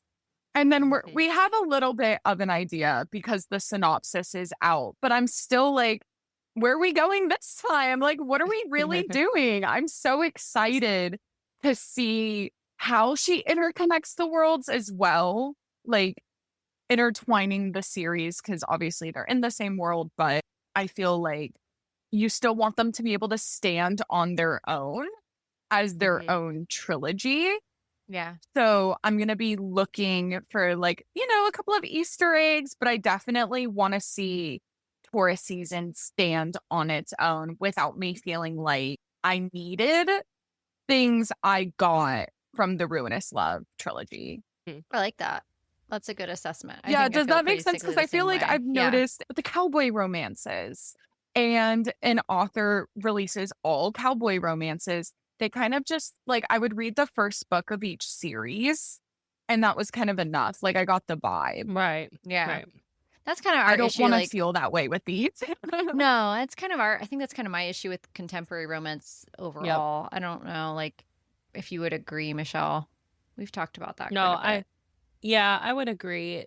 There's a formula that a lot of authors have, and when they produce like the same type of book, it's like, okay, I get it. You know, there's cowboy romance, or with the aliens, or sci-fi romance, or any of those stuff. It's just like it's a repetition, different characters, the same shit going on. So, but I don't think Brynne Weaver is that type of writer at all. I'm very interested to see how she takes these characters and twist them in a new way. And I want to Oh, know they're what gonna be food she's fucked gonna up. ruin for me You this know time. Yeah. Yeah, exactly. And like, I love contemporary romance, Mhm. but I do look for the ones that avoid the formulas. Mm-hmm. I love seeing inspiration from other books or movies and mediums that like clearly inspired it, but I want to feel like it is an original in It's fresh. itself. Yeah. Right. Exactly. And I feel like that's also why I lean into fantasy as my go-to, my comfort. Like if you ask for a book recommendation, the first thing to come out of my mouth is most likely a fantasy. And then when I'm told that's not your thing, I can move on to other things. Mhm. Yeah. Yeah. That's awesome. And I think that's probably why, even though these are like a little darker, I would say a little gorier than I Oh, yeah. prefer. I'm not Mhm. much of a horror or thriller person. It's something I'm trying to work on a little bit more in my reading as well, because it is a very popular genre. And fun. I do occasionally watch a good movie that really grosses me out or makes me nauseous, and I still enjoyed it. So I'm trying to like get over the just because I'm scared or I don't like this doesn't mean I don't actually like it. Okay. Mhm. This is interesting. Okay. Yeah. And that's they're the baby steps. Books like these are the baby steps to make me Mhm. more comfortable so that when I read another book, I'm like, oh, well, at least it's not as bad as this moment. And this was basically a rom-com. That's the thing is Right, like she injects comedy so well in these really high stakes situations that I think that's what takes the edge off. So you can read some of these like really high intensity situations and Eye gouging. yeah, she can talk about eye gouging and make you laugh. Like who can do that? Like Yeah. that's a gift of her talent, of her ability to write, that Mhm. she can do this in such a way that takes the edge of fear out of it and injects humor in these places that, just make sense. Mhm. And it's like you have Sloane, who's the orb reaver, but like is terrified to like call a boy. You know what I mean? Like it's just like what? Exactly. You know what I mean? I It's just, mean, like, let's be stuff like real. that. Calling people on the phone is pure anxiety. Answering the door, pure anxiety. Cannot do that. Cannot function Sloane, like that. she's just like And us. she's a good reflection of that. Yes. Right. She really is anxiety incarnate. Though, but it also comes from a place of loving people so much Hmm. and not really knowing how to express it outside of being anxious and protective. But then she Right. learns to grow outside of that. And Yeah. I just love that about her. Yeah, I'm excited to Agreed. see the characters' journeys and how she does the same type of thing in Seasons of Carnage as far as developing the new characters and how that all ties together and what animal friends we're going to have and all that good stuff. It should be lots of fun. Can't wait for the next animal friend. Oh my God. I loved Barbara with my Oh whole yes, Barbara was amazing. heart. I don't know if you saw, but I Whole guess she was heart. at a big event this weekend and they had like a gigantic Barbara to like that was bouncing around. Yeah. Yeah. Yeah. That's so Have they? I'm backtracking a little bit because it You're just hit good. me. Have they released who they're thinking about for the casting? I don't think they've released it yet. Why? Do you have Because someone they in mind? just, I do. That's why I was like, is it Okay. confirmed before I start talking? No, tell us. I What don't do you want to know? just start Spill the tea. talking. I just have big dreams and big ambition. Okay. What is her name? She's in Bottoms. This is who I think Sloane would be. Oh. Okay. What's Yeah, her I name? can see her. Her name is Rachel Sanat. Okay. What was she Sanat? in? She looks super familiar, but I can't place her. Okay, so Bottoms is a like kind of like campy slasher that came out in 2023. Okay. But other films include Double Date, Shiva Baby, Bodies, Bodies, Bodies. Okay. Okay. Sounds like it'd be right up her alley based on these titles. Yeah, What about yes. Rowan? Yeah. Yeah. Oh, that's hard. I don't know if I know Rowan yet. I gotta think for a moment. Michelle, tell her your Rowan. So I have a good Rowan. So his name's Richard Madden. He is from Game of Thrones. He is like the true king of the North. Yep. So the oldest brother. Yeah. I think he would be a good Rowan. Yeah. I love your casting as well. Yeah. I feel like those two would work Okay, guys, well. we got Like, the movie you're- set. Yeah. We have the cast all done, Brynne. You don't have to do anything else. Just go ask them to be they'll be our Sloane and our Rowan. Oh, I think yeah. it would Yeah, work just great. like make them a little I would nice die. offer, and I I'm would sure they'll literally love die. it because of the premise. Yeah. Oh my god, I would freak No, out if this that was is our a Rowan. phenomenal Ugh. casting we have developed. Yeah.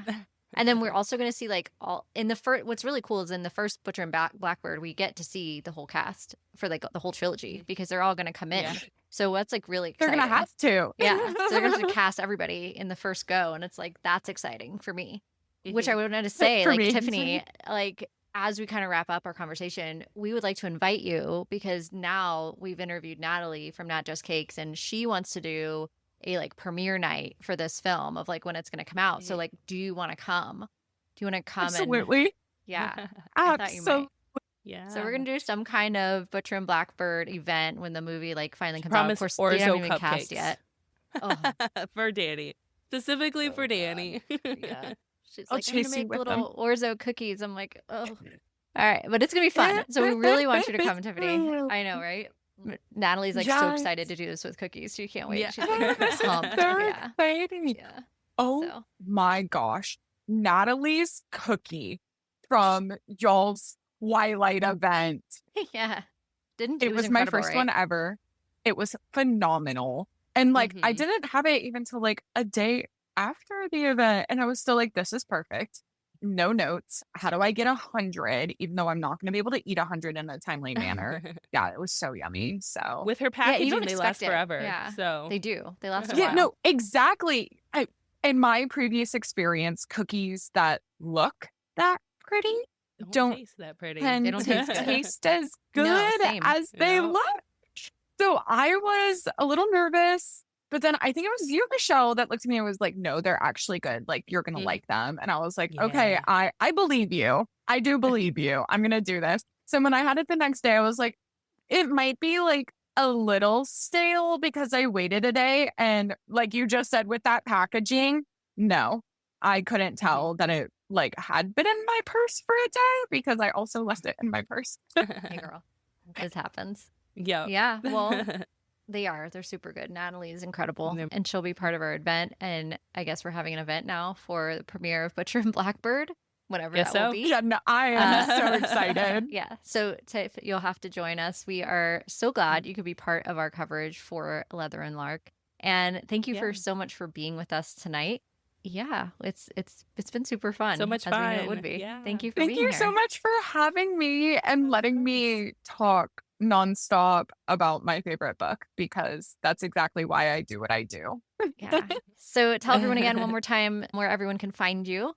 So I am available on Instagram or you can stop by Authentic Books in Orlando, Florida. And I'm usually running around telling you to read the book in my hand. There you go. Awesome. Thank you so much again for being here. Thank you. And we'll see you around the bookish Orlando world. Yes. All right. Now it is time for mystery Q&A. These questions have not been shared with us prior to asking. So we want to quickly say thank you so much to Tiffany for joining us and hopping on the show with us. We loved having you and we would love to have you back. Thanks so much for being there. Yes, thank you so much, Tiffany. We had so much fun with you and we can't wait to have you back.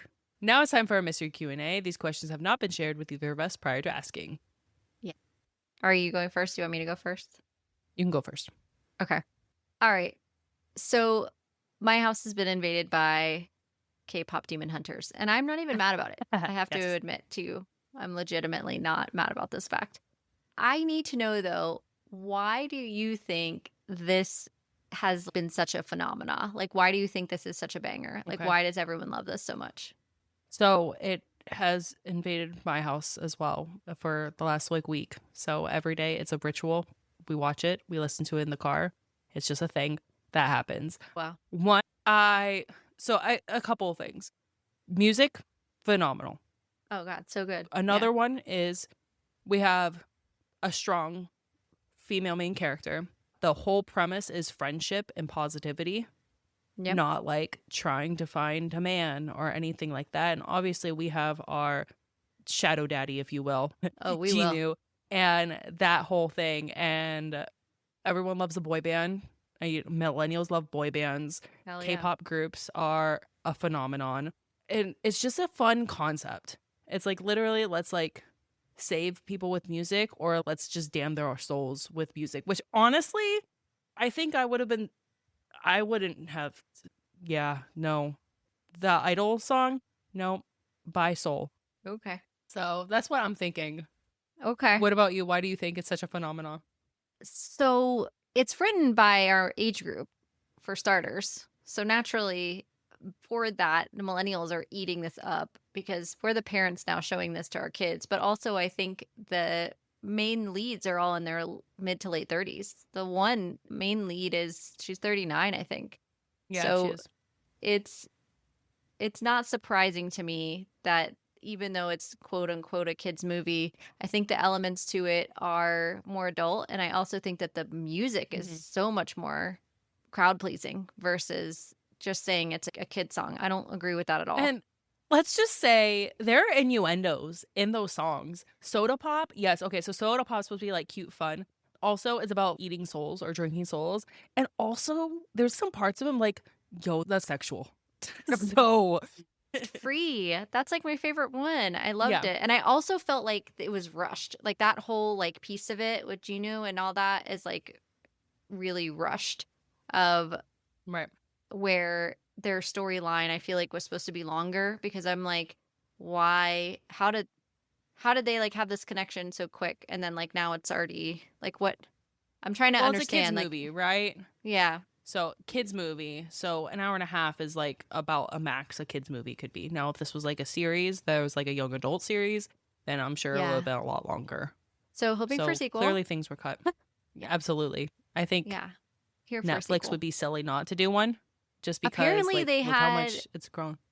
Apparently they like had a bunch of theaters and it's all sold out now already. Like they had sing-alongs. Yeah, they're doing theaters, like a sing-along, like a tour thing, and it's sold out completely already, and they're trying to like book more to do it. Yeah. Would you go? I don't know. I don't know. Maybe if my daughter wanted to go. Okay, that's fair. Yeah, I don't know if I would. Yeah. I don't know. Yeah. Yeah. We'll have to see. My son being 4, I don't know if he needs to see all that on the big screen. I think it's good for home. Yeah. I think if he was a little bit older, I might make a different decision. But like the demons and stuff they're not particularly scary. Like he wasn't scared of them. No. And I think it's because of the way they're animated. Right. The animation was great because you have the 2D and the 3D, and the demons, that's very clear on like culture. And then we have the derpy tiger, who is clearly like a spirit guide type. Yeah. And then the seabird that's like fed up with the derpy tiger. Yeah. Yeah, and there's so many funny moments too. I just thought it was very well written. It was great. It was a good time. Yeah. I agree. Okay. So speaking of millennials, what millennial like trend or millennial like thinking are you intentionally passing down to your child? Oh, that's oddly specific. And it could just be something that you loved as like growing up as a kid too. So I'm going to say we live in Central Florida. So I think for that reason, I can't not mention our theme parks. Because for me, going to Disney or Universal even was a part of my childhood. So that to me is something I'm sharing with my son. And my husband will make a comment and whenever we're at the parks or things like that. And he's just, oh, you're like ecstatic about this. And just because we went on the Magic Kingdom train together and just like little things like that. Like my husband, because he's not from here, he didn't get to have those opportunities. So he's getting to experience it like basically for the first time through our son. And while like before our son was born, we went to the theme parks and stuff like that, it's not really the same unless you have a kid. And so, like, when you take your kid, and not to say that you can't enjoy the theme parks as an adult, that's absolutely not what I'm saying, because we were definitely pass holders before we had a kid. So I'm not saying that at all. We were definitely Disney adults. We definitely went to Epcot Food and Wine. We did all the things, but the adult experience and the pacing of that and what you do throughout the day is very different than the experience we have now Oh, yeah. with a 4-year-old. How you experience Disney and how you experience Universal are just going to change because of the folks you're with. And that couldn't be more true as a parent now. That said, for me, I think it's not necessarily millennial, but I would think it's very true to where we live. And that is being able to experience the parks with my son is something a very happy thing for me. Something I really enjoy. I remember going to the theme parks, like even with my grandparents. And then it was like a special occasion. We didn't have passes or anything like that. I wasn't a pass holder or anything until I was like in my teens, way later, but not my son's age.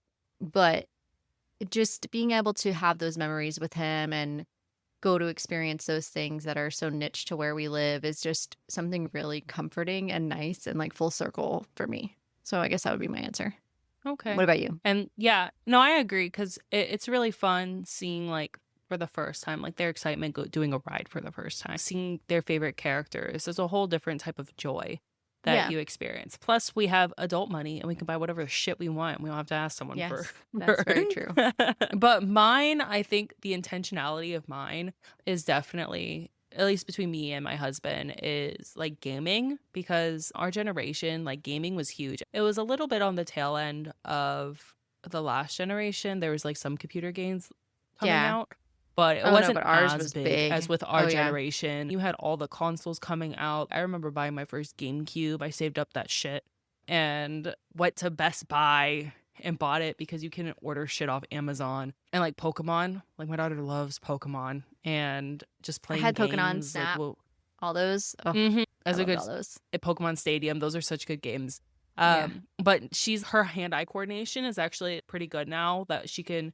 My husband's showing her how to do it inverted, which I never learned because I have terrible hand-eye coordination. But she'll play games with him, and it's not like just the 2D platformer games, although she does love like a good Stardew Valley, which is a farming game. But she'll play like actual video games, which is fun to see. That's like a bonding experience between all the entire family.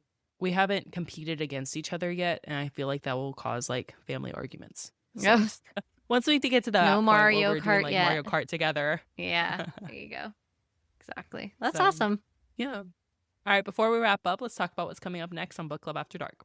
So next week, we are going to be diving into Scythe and Sparrow by Brynne Weaver. We will also have two special guests, very special guests with us, who also have their own Smash podcast now. And we're happy to see Stephen and PB Squamer join us again on the show. It should be full of shenanigans and fun, good times. So make sure you hit that subscribe button to hear more of our exciting book talk. We're looking forward to dissecting this novel with you. And I think we're also going to cover a little bit of the bonus, it's about 1 hour audio that is following Scythe and Sparrow that was just released earlier this month by Brynne Weaver. And don't forget, we want to hear from you. If you have thoughts on Leather and Lark or suggestions for future reads, drop a comment below or message on one of our social media platforms at Book Club After Dark Pod. Show us your fan art, theories, or anything bookish you'd like to share. You can also visit our website, bookclubafterdark.co, stay up to date on our cozy content, and check out our merch. That's all for tonight. Sleep tight, night owls. Until next time, happy reading.